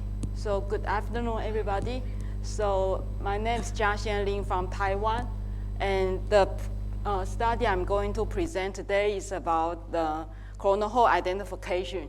And this work is actually done by my PhD student Guanhan Huang. I'm just presenting his work. Okay, so why is it important to identify the coronal hole correctly? The reason is because coronal holes are the main source regions for the high-speed solar wind, and their magnetic fields are also the largest scale of global magnetic fields. So it will be important to know where they are to be able to correctly to predict the high-speed solar wind event, and also to trace the solar magnetic fields. Although we just heard that actually maybe machine learning can do the job. But before that, we should still identify the coronal holes. So there are two common methods to identify the on-disk coronal holes. One is to identify them as the unipolar regions that are dark in the coronal temperature images. And for that, we call it, So we call that low intensity region coronal holes. And the other one is we identify them as the regions with the open magnetic field lines. And we call it open magnetic field coronal holes. And the problem is that several studies, including ours, find that actually these two types of coronal holes are not coincident. So actually from our study, we find there are only 12% of OMF coronal holes coincide with the LOIR coronal holes. And so that will cause some ambiguities.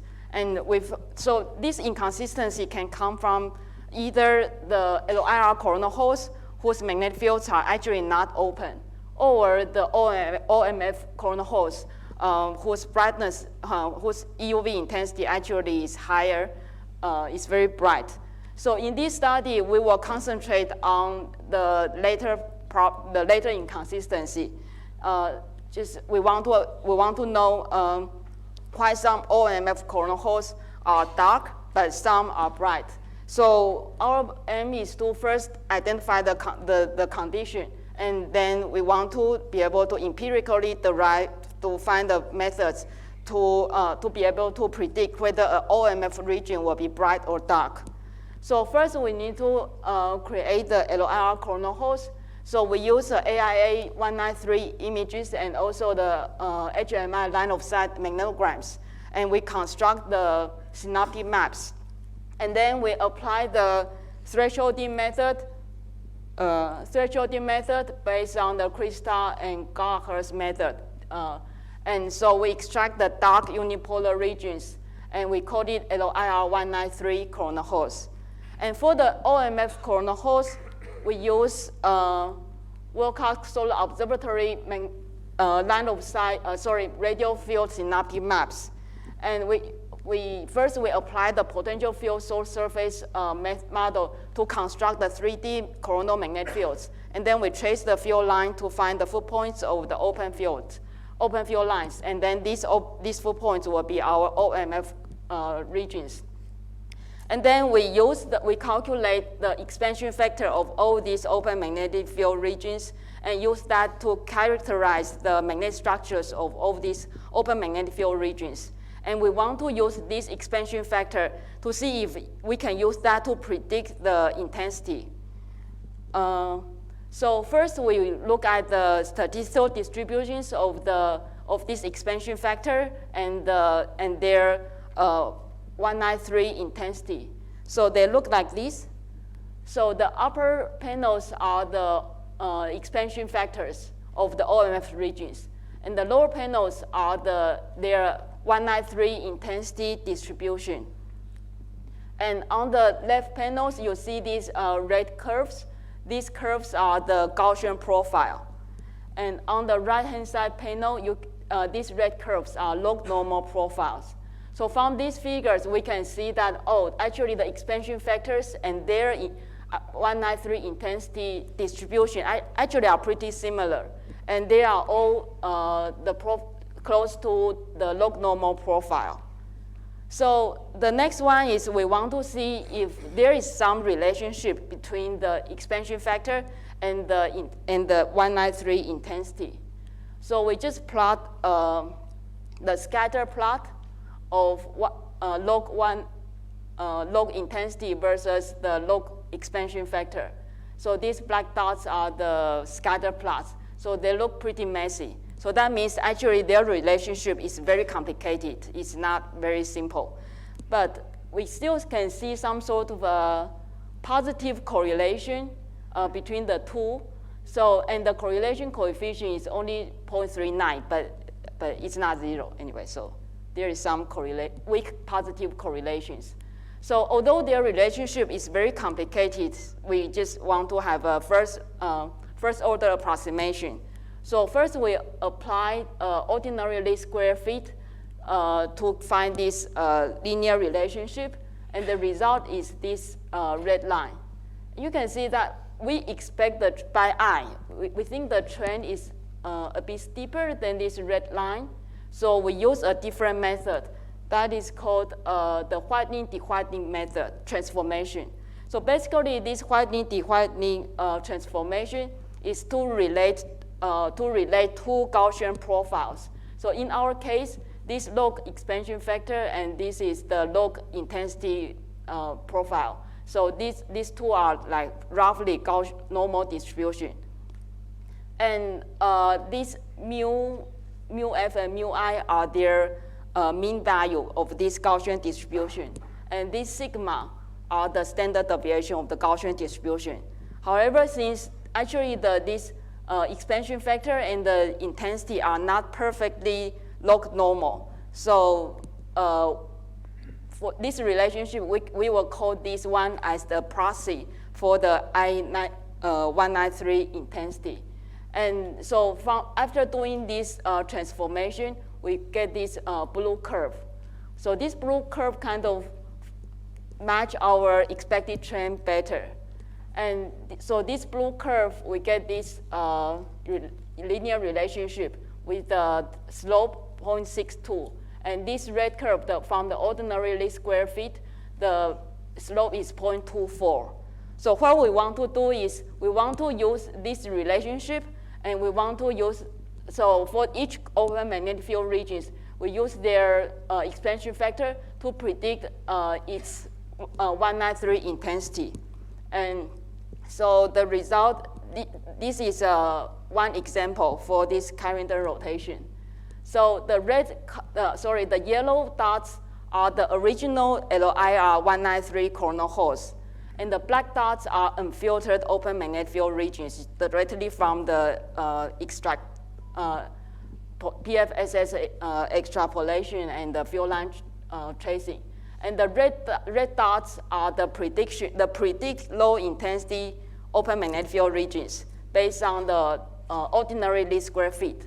And the blue dots are the predict low intensity open magnetic field regions based on the whitening and dewhitening transformation. So you can see that these blue dots kind of remove most of the inconsistent open magnetic field regions, but keep most of the consistent open magnetic field regions. While the red dots, I don't know if anyone can find any red dots here. So there's actually no red dots. So that means the OLS is too strict. So just get rid of all the open magnetic field regions. And so to quantify this, the quality of this prediction of this linear relationship, we computed the consistency level like this. So this is this kind of a true positive plus false positive. And here is the true positive. So that means this is all predicted low intensity regions by either whitening, dewhitening, or this method. And this one is the correct one, the correct prediction. And so you can see that the red curve is generally higher than the black line. But the red line is quite low. And for the average consistency level, originally we only have 12% consistency level.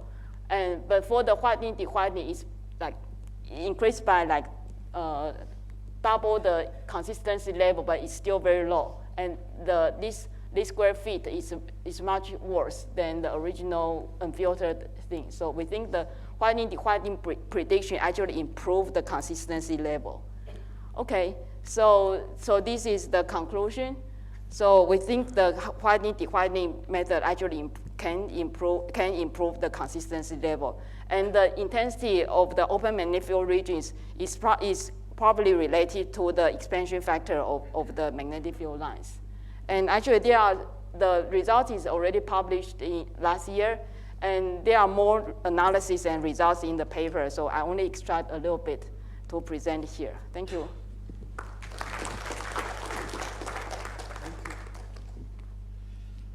Yeah, the paper is open for discussion.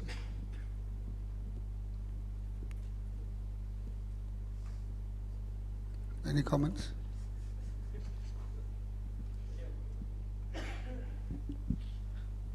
Hi. So very nice talk. So in one of your slides, in where you map the the foot points of the open field lines, I see. I mean, there are. It is actually done for which height? Yeah, here. The height? Yeah. At which height this map is done? Like the foot points of the open field lines are mapped on which height? Yeah, for the open magnetic field lines, since we are using magnetograms, so they are actually on the surface. And for the 193, because we don't really know its formation height, but we just try and error, and it's probably, actually I don't really remember the exact height, but we did make some projections to make the 193 points to the projected onto the solar surface.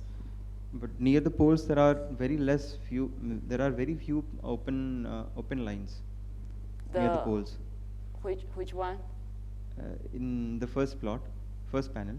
Yes. Near the polar caps, there are very few foot points of the open lines. It's I think this current rotation is close to the more active time. And also another reason is because on the polar region, it's less accurate. Yeah. So there is some problem in the polar region. So please don't difficult to see polar region beyond too much. 80 degrees. But that is a PFSS, right? Sorry? The black dots are extracted from the PFSS model. Oh, the black dots are extrapolated based on the Well-Cast Solar Observatory radio field data.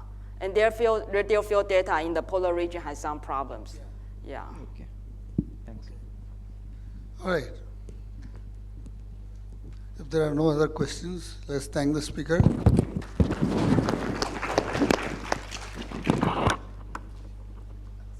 Yes.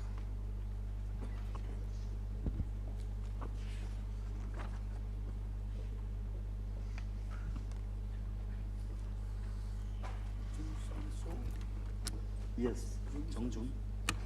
So this is Dr. So. Wave excitation is relevant to solar wind evolution.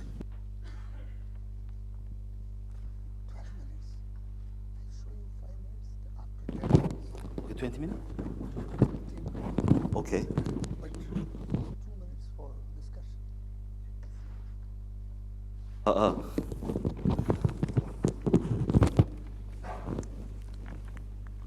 Hello, so my name is Jeongjun Seo. Yes, I'm from Kasi in Korea. So today I'm going to talk about the ion scale plasma wave in the inner heliosphere.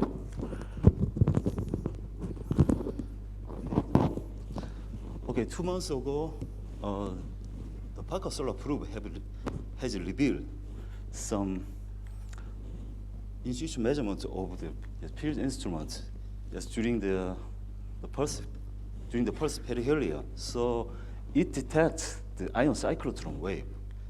So which is I want to talk about. Okay, so here is the contents of my talk. So okay, I'll show some in-situ measurement of ion scale plasma wave. Sorry. Plasma wave. And then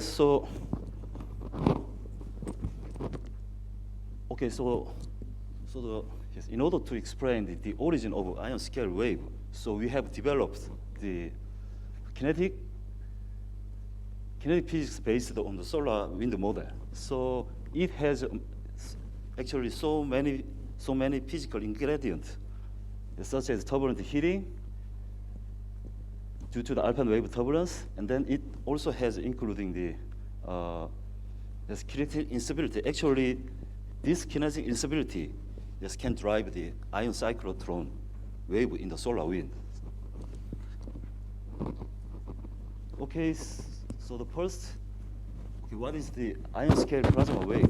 So it is basically electromagnetic plasma wave So it has dispersive and transverse fluctuation, and then it has left or right-hand circularly polarized.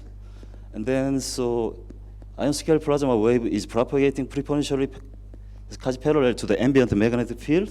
So its phase speed is comparable or less than the local alpine speed. And then it has frequency that's around the local gyro frequency. So here is the dispersion relation of the ion cyclotron wave. So, okay, maybe most of people are familiar with the alpine wave. So in this dispersion relation, so we can see the alpine wave here. It has very low frequency and then very long wavelengths. So maybe it's impossible to detect ion scale wave by the remote sensing technique. Okay, suppose that the magnetic field intensity is one Gauss. It has a local gyro frequency around the 10 to the 4. It's not possible. That's by the okay, in the space, so the ion scale plasma wave looks like this. So okay, here is the stereo measurements. So it has this fluctuation, actually transverse fluctuation. So in the if we plot the power spectrum density, so in the here is the inertial range. Is similar to the MHD scale. But the ion scale plasma wave can be detected between the inertial range and the dissipation range, like here. So we can see the clear peak is around here. Actually, it's not. It does not have ion cyclotron wave anyway. So it also is left-hand circular polarized wave. Okay, so 2 months ago, so the field team of Parkersburg have published a very nice paper. Yes, so they has demonstrated the unequatorial coronal hole can be a source of the slow solar wind. So interesting is it contain. I mean slow solar wind contain such kind of alpinic fluctuation. So it's very clear, alpinic correlation like this. And then at that time, so we can see only the ion cyclotron wave. Okay, today's talk. So how does the alpinic turbulence affect such kind of wave generation and the thermodynamic evolution of the solar wind? So we have developed some expanding box model based on the velocity moment based quasi-linear kinetic theory. So actually, it has very many physical ingredients, but today I will focus on some heating and the kinetic instabilities. So, and then ion scale wave excitation. So in order to solar wind plasma basically has a inhomogeneity. So in order to including the small scale kinetic physics, so it's not easy to incorporating the small scale physics into the large scale inhomogeneity. So, but the expanded box model is possible. It's because basically we assume the constant solar wind speed, and then all the small, and then by making use of Galilean transform, so we can change the frame into the solar wind moving frame. So we can calculate the small scale physics in the locally homogeneous plasma. So we have calculated. Here is the particle kinetic equation for the proton and the electron. So we have many terms like expansion and the Parker spiral and the Coulomb collision and this kinetic instability. So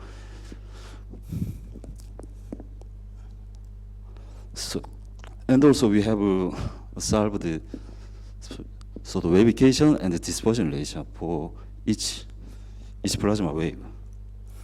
Okay, so actually the first talk in this afternoon, so Matsumoto-san already introduced what is the Alpine wave turbulence. So yes, I will skip.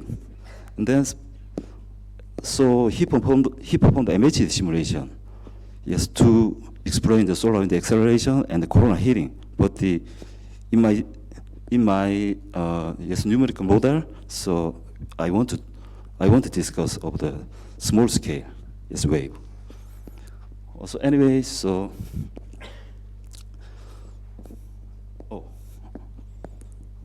so we have employing this such kind of turbulent heating.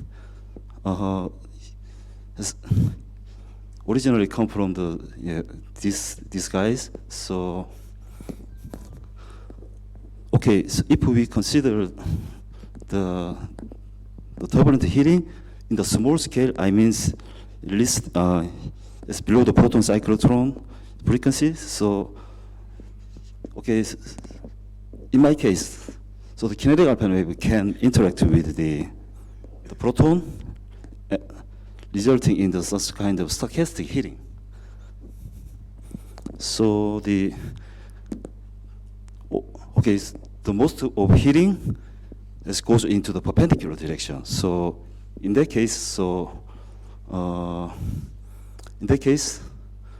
we can see the such kind of perpendicular temperature anisotropy. Okay, this is for some very nice example of the perpendicular heating in the heliosphere at the 0.3. So here is the velocity distribution function of the proton. So if the stochastic heating occurs, basically breaking the thermal equilibrium, such as and then in this situation, I means if the proton has a large temperature anisotropy, this kinetic instability can occur. And then finally, so due to the kinetic instability, we can find the ion scale wave excitation. Okay, so we have performed such kind of scenario.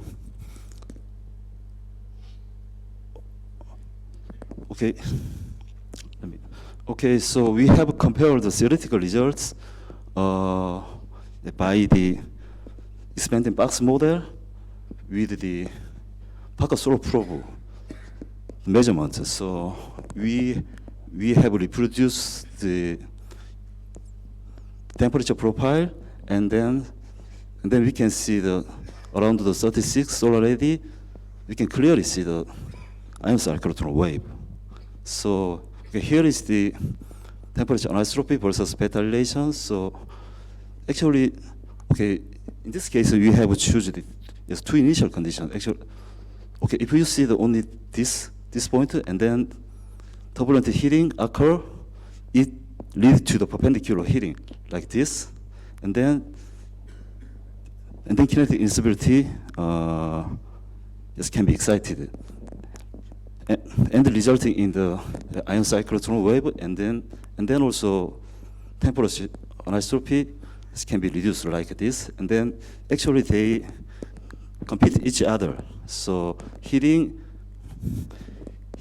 and instability. So okay, in the green circle represents the plasma parameter at the 35 solar radius.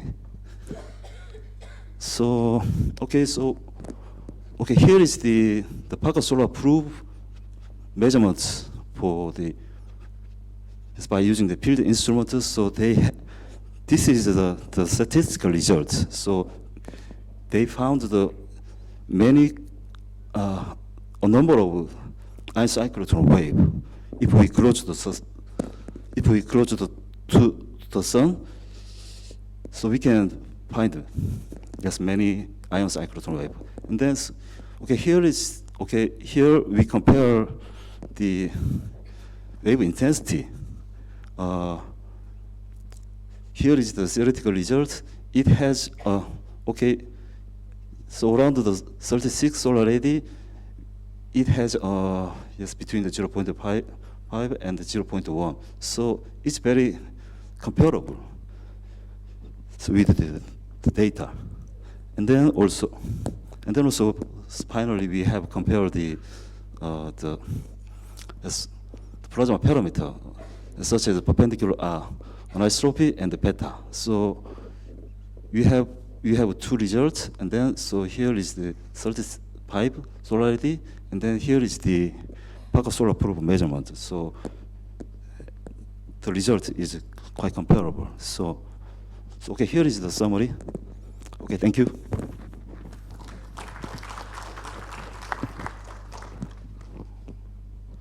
Paper is open for discussion.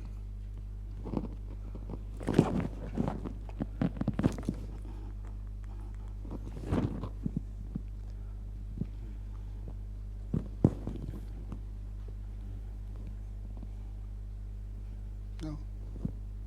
Nobody? Okay. Thank you very much. But you didn't complete the story because we're running out of time. Yes. But maybe how well do the theoretical, the previous slide, can you Yes. show? Yes. Yeah, is there too much of uncertainty between the optical, between the data and your theory? Yes, actually. What are those blue circles? So, sorry, The blue circles? Yes, blue circle. Okay, the color means the number of data of Parker solar probe. So, yes, it means the just probability of data. Okay. So maybe yes, in the theoretical model, this can be inside on the data. Okay. Okay. All right. Okay. Yeah. Thank you.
Can you hear me?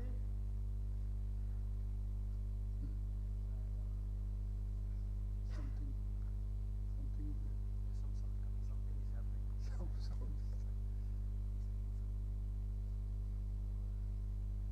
Is our problem? Can you see?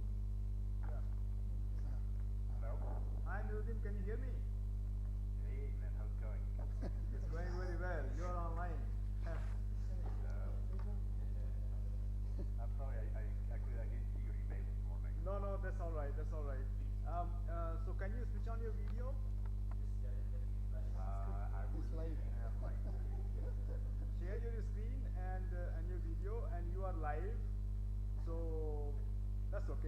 say anything.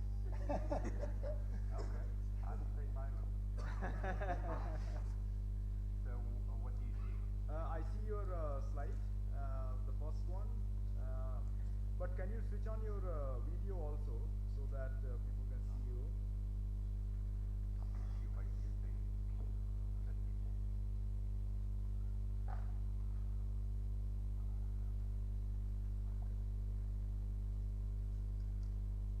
Oh, yes. Yes, you can see you. Okay. And I'm just rotating the camera so that you can see the lecture hall.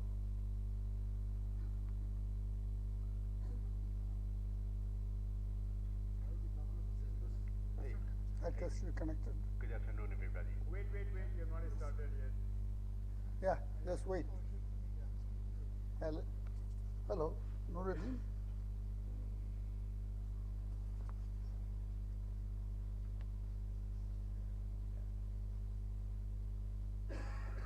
Okay, can you Hello. say something?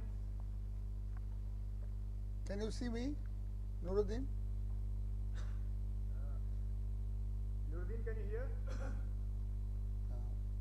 Hello?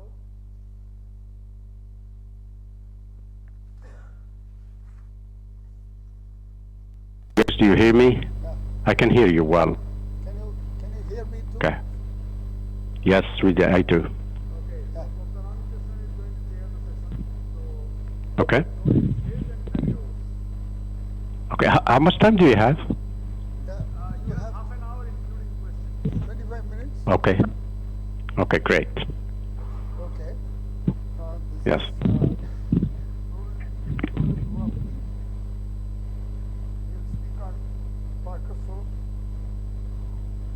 Sorry. This is Nuruddin Ruafi. He'll speak on Parker Solar Probe, breaking new boundaries in space exploration. We have 25 minutes. Thank you very much, and good afternoon, everybody. I'm sorry I'm a little late, but it's 7 a.m. this morning. So, I think we are living very exciting times. I mean, we have a Parker Solar Probe that is in space for a year and a half, and it's doing a marvelous job. A few days ago, we had the first light from the largest solar telescope, DKS, and it's amazing. And in a few days, we will launch also a solar orbiter, and this is gonna be really the decade of solar and heliophysics research by excellence. So today I'm going to talk to you a little bit about just a small sample of what we've seen from Parker Solar Probe so far. The amount of discoveries is humongous. I mean, just a few days ago, February 3rd, we have the special issue in the Astrophysical Journal, and it has nearly 50 papers. There are a few more that are still under review that will also be part of the special issue, but in total it will be something like over 55 papers total. So this is a huge number of papers of discoveries. But the only thing I want to say is that this, as I said, this number of papers is big, but the data itself is much richer than 55 papers. There is way more things in the data than anybody can cover just in a year, 2 or 3. So everybody is welcome to work on the data, and please, if you need any help, let us know, and we are willing to help anybody who wants to dig into Parker Solar Probe. Oh man.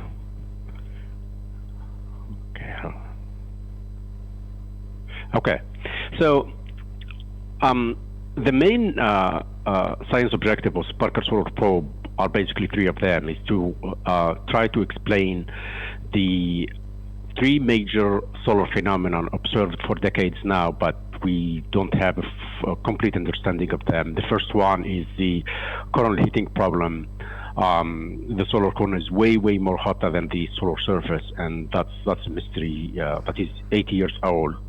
The second one, which is closely related also to the coronal heating, it's the acceleration of the solar wind. And there again, particles are being accelerated to hundreds of kilometers per second, and the mystery is where they get the energy from and what is the mechanism that behind their acceleration. And the third objective is the acceleration and transport of energetic particles that are caused by flares and CMEs, and even very small activity on the sun, small scale, like even jets. They do actually accelerate energetic particles. So this is the third objective. But let me say this. Parker Solar Probe is an exploration mission, and what Parker Solar Probe is basically doing, it's sampling a region of space that we never visited before. And the potential for discovery is huge, and that's exactly what we are seeing in the data. We are seeing things that we never thought of before, and that is actually the beauty of the thing. Understanding these three phenomena is fantastic, but discovering new things is much more fantastic than this. So how we are going to do Parker Solar Probe? As I said earlier, Parker Solar Probe launched in 2018, August 2018. It did 4 orbits around the sun, and every time it went close to the sun, it's basically went out unscathed, and it's doing a marvelous job. Parker Solar Probe is returning a huge amount of data. Most of the time, it's 4 times more data than we planned originally. The way we are going to do it is we fly by Venus 7 times, and that way we bring the perihelion closer and closer to the sun. We did already 2 flybys. The first one was 52 days after launch, and the last one was the day after Christmas on December 26th. And the perihelion decreased from 35 solar radii to 27 solar radii. We'll spend 2 orbits at 27, and we fly the 3rd time by Venus in July, and that will get us to 20 solar radii. And from there, it's getting to the target, which is 8.86 solar radii from the surface, and we will do that by 2024. And the other thing I would like to add also, that if the spacecraft and the payload are healthy by 2025, we have an enormous amount of fuel in the spacecraft, and we can extend it literally by tens of years. Now, I skipped a slide. This slide basically summarizes the payload on the spacecraft. We have 4 suites of instruments, not 4 instruments, 4 suites of instruments. The first one, it's the Whisper, which is the imager. It's basically the same. It's similar, but much better quality than the High on stereo. It is doing so. It's basically observing the side to the side of the sun and observing the solar wind as it accelerates from the low corona past Earth, past 1 AU. The second suite is fields. It measures magnetic fields, electric fields, densities, temperatures, and all sorts of fluctuations. The third instrument is SWEEP, which is the thermal solar wind instrument. It measures velocity distributions of electrons, protons, helium, and hopefully some heavy ions as well. Last but not least is ESIS, which is the energetic particle instrument. It has 2 instruments, EPILO, which is this mushroom-shaped instrument that measures the lower end of the energy range, and EPI-HIGH, which is 3 instruments that are smaller, but they are here, and they measure the higher end of the energy range. Now, I'm going to talk a little bit about what we've seen, but as I said earlier, 30 minutes, 1 hour, or even 1 day, it's not enough to describe what we are seeing in the data. It's just big. So what I'm going to present to you now is just a summary of the big discoveries that we've done so far. I will start with Whisper. This is obviously we launched during a solar minimum conditions. The sun is in deep sleep. It's basically doing nothing. And if you look at the streamer from 1 AU, it's very, very quiescent. It's basically sitting there doing nothing. But Whisper is showing us a completely different picture. You will see in a short while this structure here. It's actually a flux strobe. It's a small CME. And there are so many of them. Once you get close, that quiescent streamer becomes very, very dynamic. And if you look carefully after the CME, there is a lot of turbulent flows, in particular on this side here. In addition, you see this fine structure to the streamer. That's actually very hard to see from an AU. And we don't know what the current sheet is doing to provide this fine structure here. I don't know if it has some folds or it's doing something funny that it's not fully understood yet. The other striking thing, you see a lot of tracks here. These tracks are dust particles that are flying in front of the telescope, and we see a lot of them. And we also see dust through fields, which is detect hits on the spacecraft or the spacecraft. Now, another potential big discovery that has been seen by WSPR for the first time in space, it's magnetic islands. The interest is magnetic islands are sites where particles can get heated to high temperatures. This is an Mht simulations showing the temperature of, I believe it's electrons. No, this is MHD, so it's not. It's just the. So it shows excess heat within these magnetic islands. Although of course they evolve, they merge, they grow, and they migrate. These magnetic islands have been hypothesized for years and years, but only in numerical simulations. They've never been observed in space. We believe that WSPR is seeing them for the first time. This is just one example. You see this structure here, and it's evolved, it becomes more and more circular, and there are more of them. What we think this is actually a magnetic island within one of this finer structure of the streamer that is just being bored and that is being ejected outward. So and in principle, we should see a lot more of this in the solar corona, particularly within the current sheet. And they said if we see more of them, that's really good hint at one of the energy sources that heats the plasma there in the corona and the solar wind. This one, the dust-free zone, is a historical discovery. And let me go back almost a century back to 1929, where Henry Russell hypothesized that there should be a dust-free zone around the sun. And the reason for that is when you look at dust distributions, it gets smaller and smaller the closer you get to the sun. And you heat much better small dust particles than larger ones. And these small dust particles that are very close to the sun, they get so hot to the point that they evaporate. And once they evaporate, they get cleaned up by the solar wind and the radiation pressure. So what you end up with is a dust-free zone. There is a zone around the sun where there's no dust at all. The problem with it is that people looked for it for times and times again, but there was absolutely no evidence whatsoever for it. WSPR is probably giving us the very first hints that the dust-free zone exists. This is the intensity, the white light intensity, which I mean, it's almost all of it is the F corona. If you plot the intensity of the F corona along this axis here, this is what we get.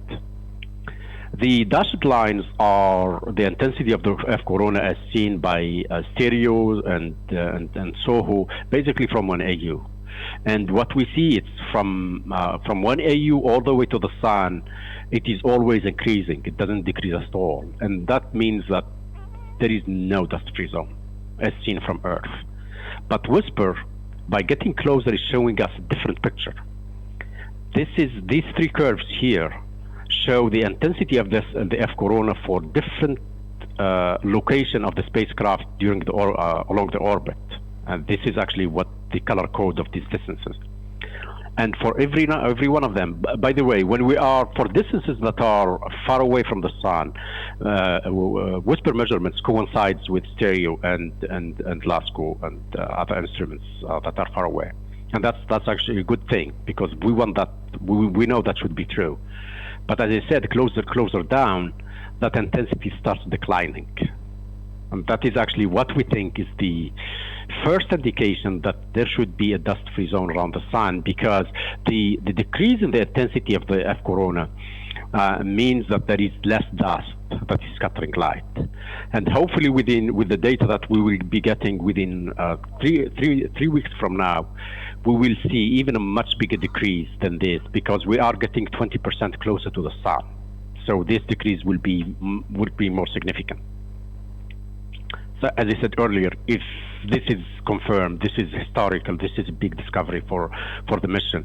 And let me say this, the surprising thing about this, that we thought that we would see this, but we will see it toward the end of the mission, when the spacecraft is very close to the sun, because we think that the dust-free zone occurs below 5 solar radius, so we should see it. But the surprising thing is that we are seeing hints of it so early, and that was kind of a surprise to us.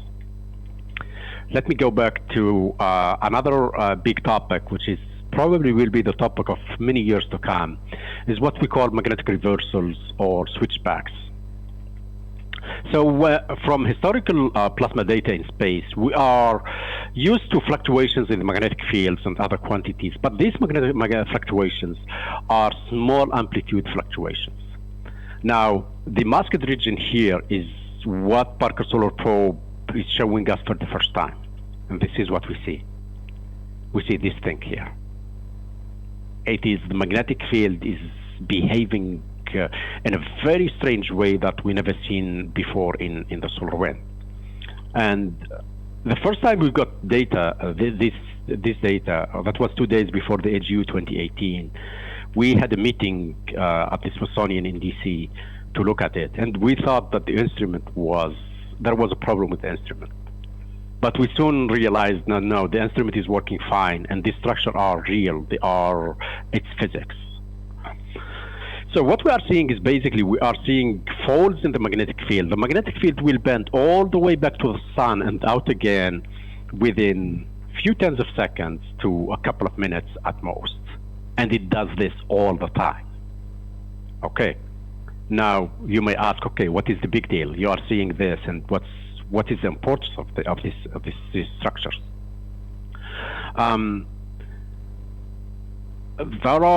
They are so intriguing because, first of all, you cannot form them easily in the solar corona and the solar wind.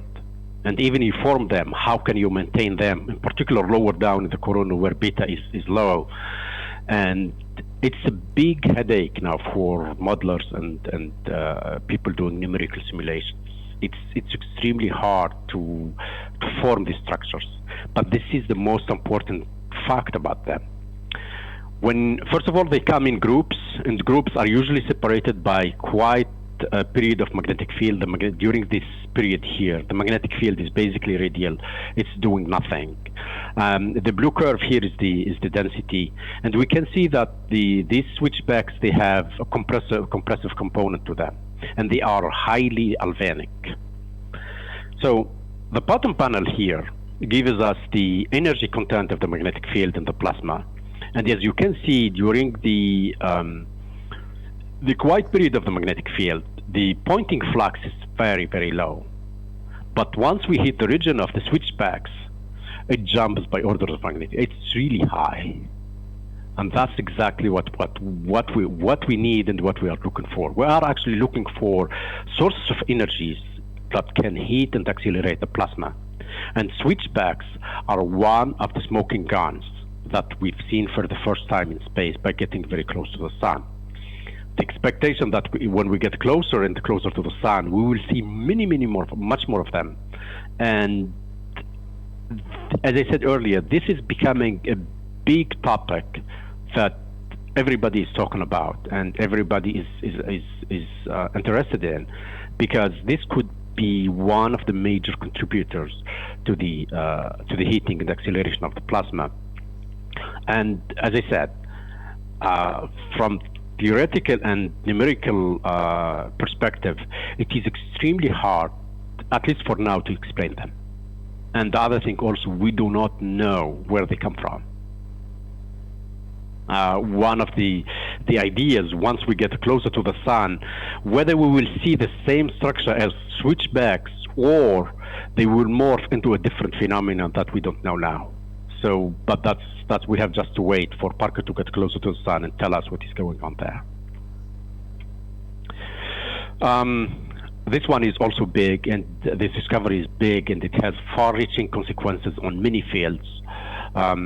Okay, if you take a star and it has just magnetic field around it without plasma, the magnetic field will rotate rigidly with the star.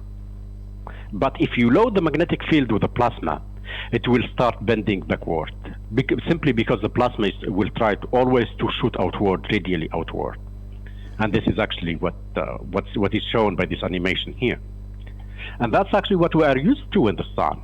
Very low down in the corona, beta plasma is very low, and the magnetic field dominates the plasma, and it basically dictates what the plasma should do. And as I said earlier, the magnetic field will try to rotate rigidly with the sun because it's anchored to the surface, and as a consequence, the corona is rotating rigidly with the sun. But further out, it's actually the opposite. Plasma beta becomes high, and the plasma now dictates what the magnetic field should do. And as I said, the plasma will shoot radially outward. It will carry the magnetic field with it, and that's why we see the magnetic field bending backward, forming the Parker spiral. This is the issue. For decades now, from the best models we have, we thought that the transition between these two regimes occurs at about 10 solar radii. That's the transition between the corona and the solar wind. This is what, if that transition occurs at 10 solar radii, meaning that at 30, 35, 40 solar radii, the plasma should be shooting radially. So the transverse component of the velocity should be extremely, very, very small. And this is actually what the model predicts. This is the best model we have, which is the Weber-Davis model. And it says that the transverse component is very small.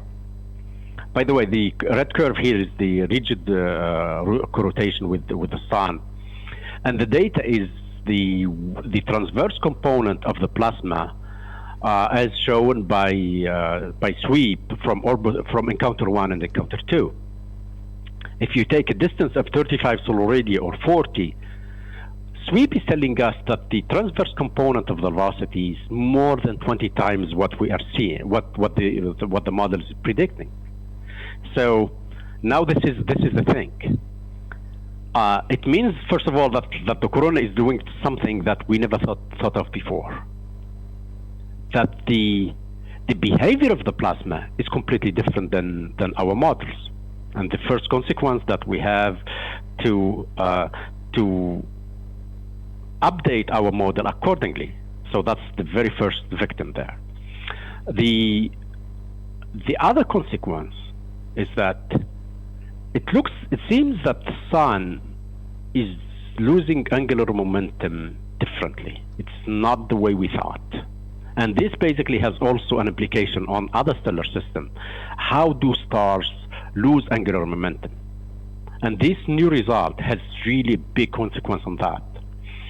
There are few hypotheses there. They are a little bit long-reaching, but there are thoughts around there.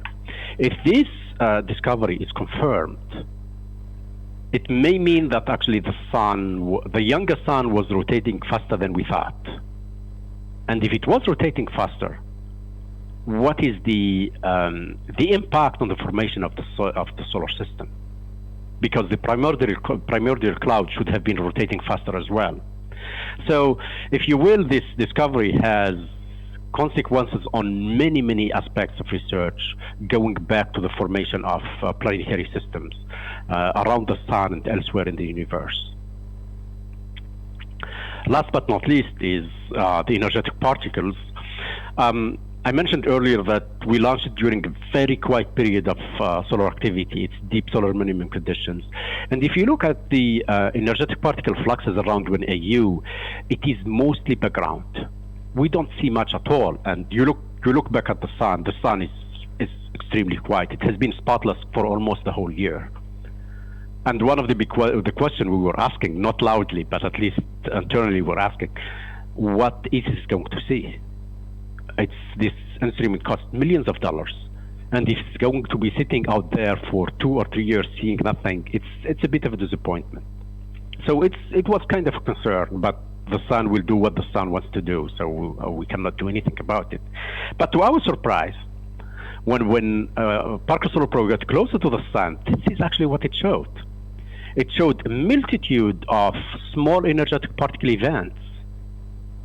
And the funny thing about them, some of them we know the sources of them, like co-rotating interaction regions.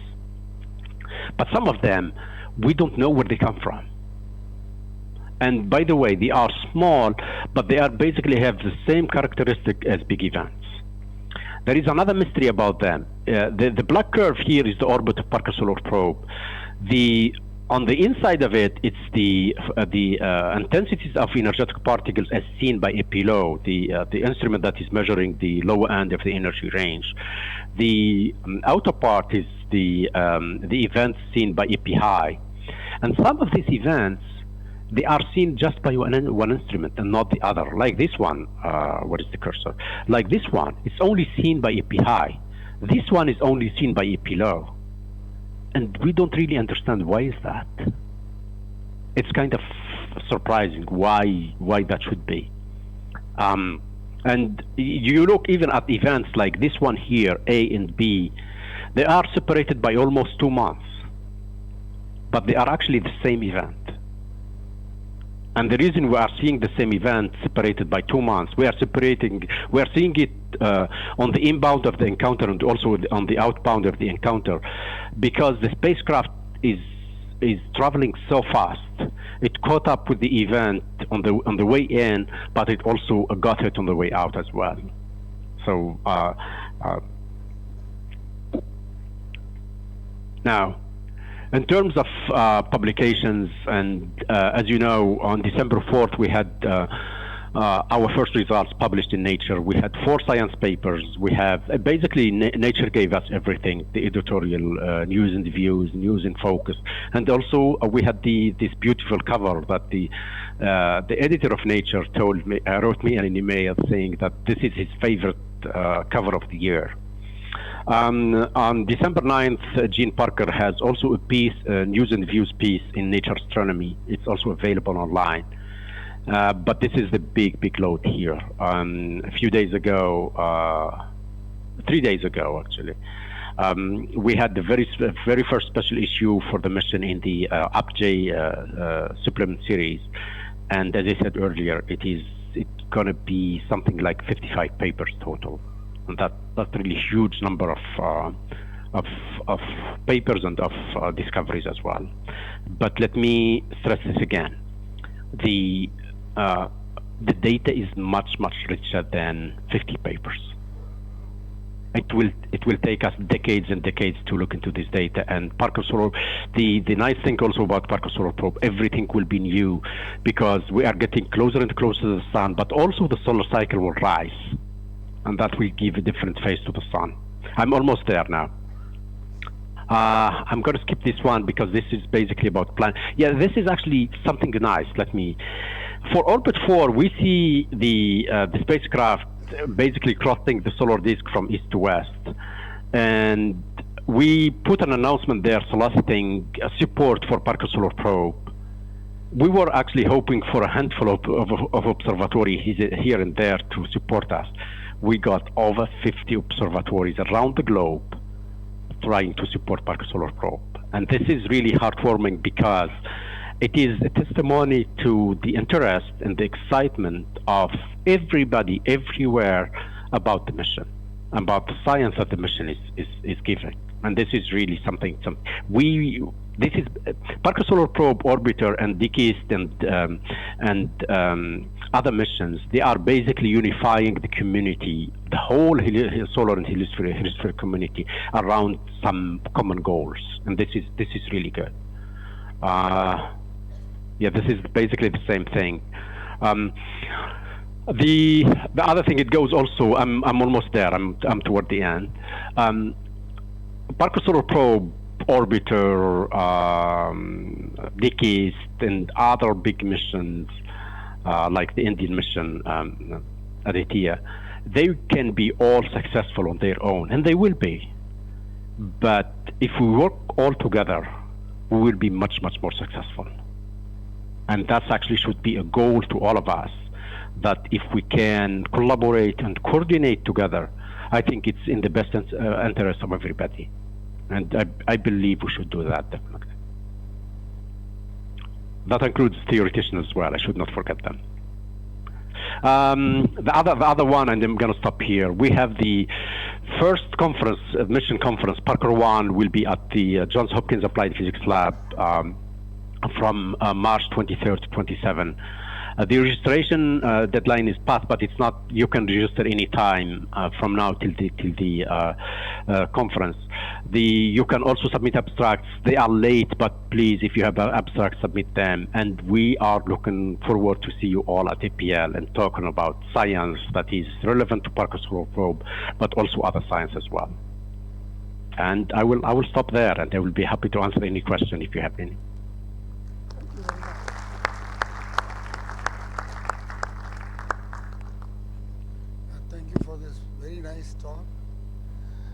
Thank you. The presentation is open for discussion. Yes, Arnab? Go there. Yeah, that's right. So, Dr. Ramafi, I am Arnab. Can you hear me? Yes, I can. Okay, so I should, yeah. Okay, so I have a question about this amazing switchback structure of these magnetic fields which you showed, and as you pointed out that it will be very difficult to explain that theoretically. So my question is, how compelling is the evidence from observational data for it, or are alternative explanations possible? So you mainly showed us this BR data, this crazy looking BR data, and from that you concluded that. But is there any, are there measurements of transverse component of magnetic field or other kinds of data also which support this sort of a switchback structure of the magnetic field? That's actually a very good question. In the interest of time, I didn't want to show the whole. Actually, this view graph here, it contains many more stuff. I just photoshopped it just for the interest of time.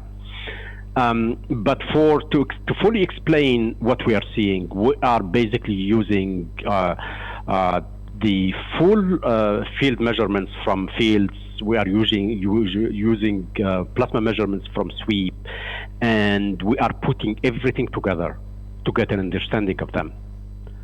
If you will, when you see the field reversing, there are two ways to see it. Either there is a field polarity reversal. It's a real one. You are basically you are moving through structures that have different polarities, or the magnetic field is doing a kink. That is the field reversal that we're showing in the animation here. To discriminate between these two, we have to look at the plasma data from sweep. And looking at the straw, the electron straw, that actually tells us that we are in the same field line. And these are not polarity reversal. They are actually magnetic field kinks. The magnetic field is doing this funny shape, and it's there all the time. Going back to the complexity of it, the issue there is another aspect to them. They are very, very organized. They are not random structures.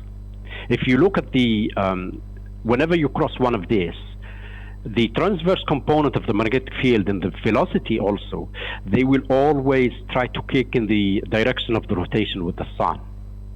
So these structures are very organized. They are not random, and that tells us, probably gives us a hint on the source. Because people initially they thought, oh yeah, this is the result of turbulence. But if it is the result of turbulence, they should be random, but they are not. And that probably tells us they are coming from all the way down at the base of the solar corona. And the issue there, we know that the low corona is low beta. And if you create them there, the magnetic field will straighten out almost right away because of the field tension. And that's actually the big dilemma now. How can we form them very low down, but keep them alive till they get to the region where the plasma beta is high? Does that answer your question?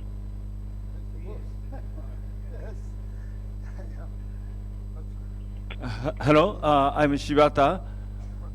Thank you very much, very nice talk. And I'm very much impressed by the discovery of a plasmoid. What is the nearest distance from the sun for discovered plasmoid? And is there any other evidence of reconnection?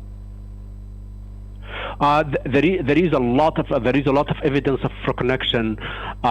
We see basically the spacecraft crossing the exhaust region of magnetic reconnection, and there is a paper by at least one paper in the special issue by Taifan about magnetic reconnection, but definitely we see a lot of it.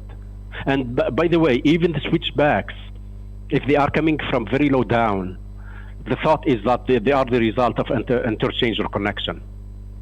And people are one of the explanations that could be they are very small jets that are occurring at the base of the corona as a result of interchange reconnection, and their signature is propagated all the way out to the solar wind. Yeah, I see. And the plasmoid also are related to switchback? Could you please repeat that? Plasmoid. Some of us plasmoid can be connected to switchback. Yes, and actually this is what this the density shows here, that it's not only the magnetic field that is doing this, but also the plasma is contributing to it.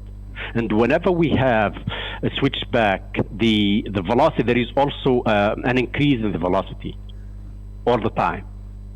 And as I said earlier, these are highly galvanic. The velocity and the magnetic field basically go hand in hand.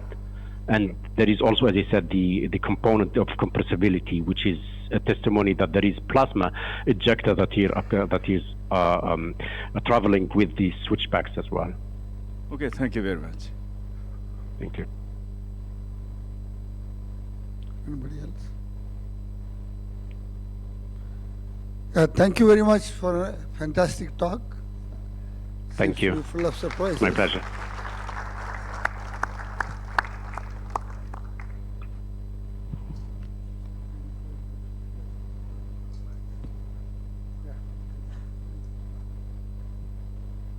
So there should be tea outside, and we reconvene in 20 minutes for a special lecture by Professor Shibata.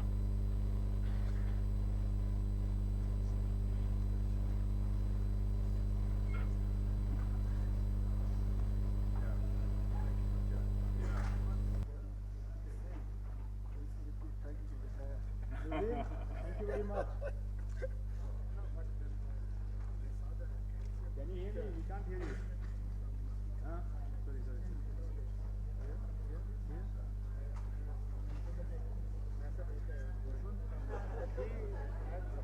Can you hear me? I can hear you well, yes. Okay, thank you very much for agreeing to do this. Very nice, and I'm glad that I called you. No, I mean, I appreciate your calling, because I mean, I was waking up and going to, you get ready. Luckily, I had your phone number, and yeah, so I called you. All right. So, how is the day? How is the solar window launch coming up? It is supposed to be this Sunday, okay, and hopefully it will be Sunday. This week on Saturday. See what's going. Hopefully they will launch this Sunday. Okay, excellent. All right, so I will let you go and have your coffee, man. Okay, thanks. Thank you very much. Bye-bye. Hope to see you soon. Sure, yeah.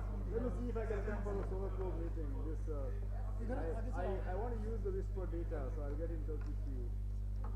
Sure, yeah, please. Yeah. Please, yes. Yeah. And by the way, there is one thing I forgot to mention, that we will also have data tutorial how people to learn how to use the data from Parkersburg Pro. Oh, excellent. Okay, great. Yeah. So that's also part of the meeting as well. Okay, maybe I'll tell people that. The meeting is very large. It's not, it's science that is relevant to Parkersburg Pro, but it's completely different things. It's not. Right. Okay, great. Yeah, thanks. Yep.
Not so.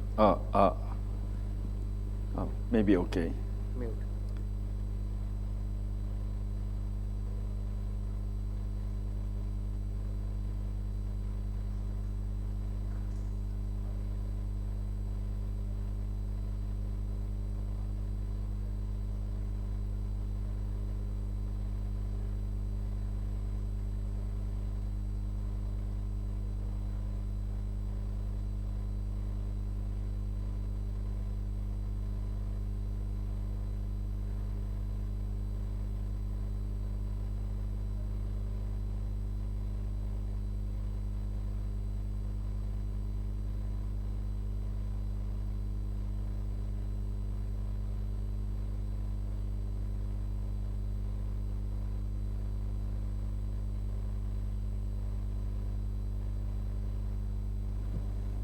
Excuse me, would you please come here?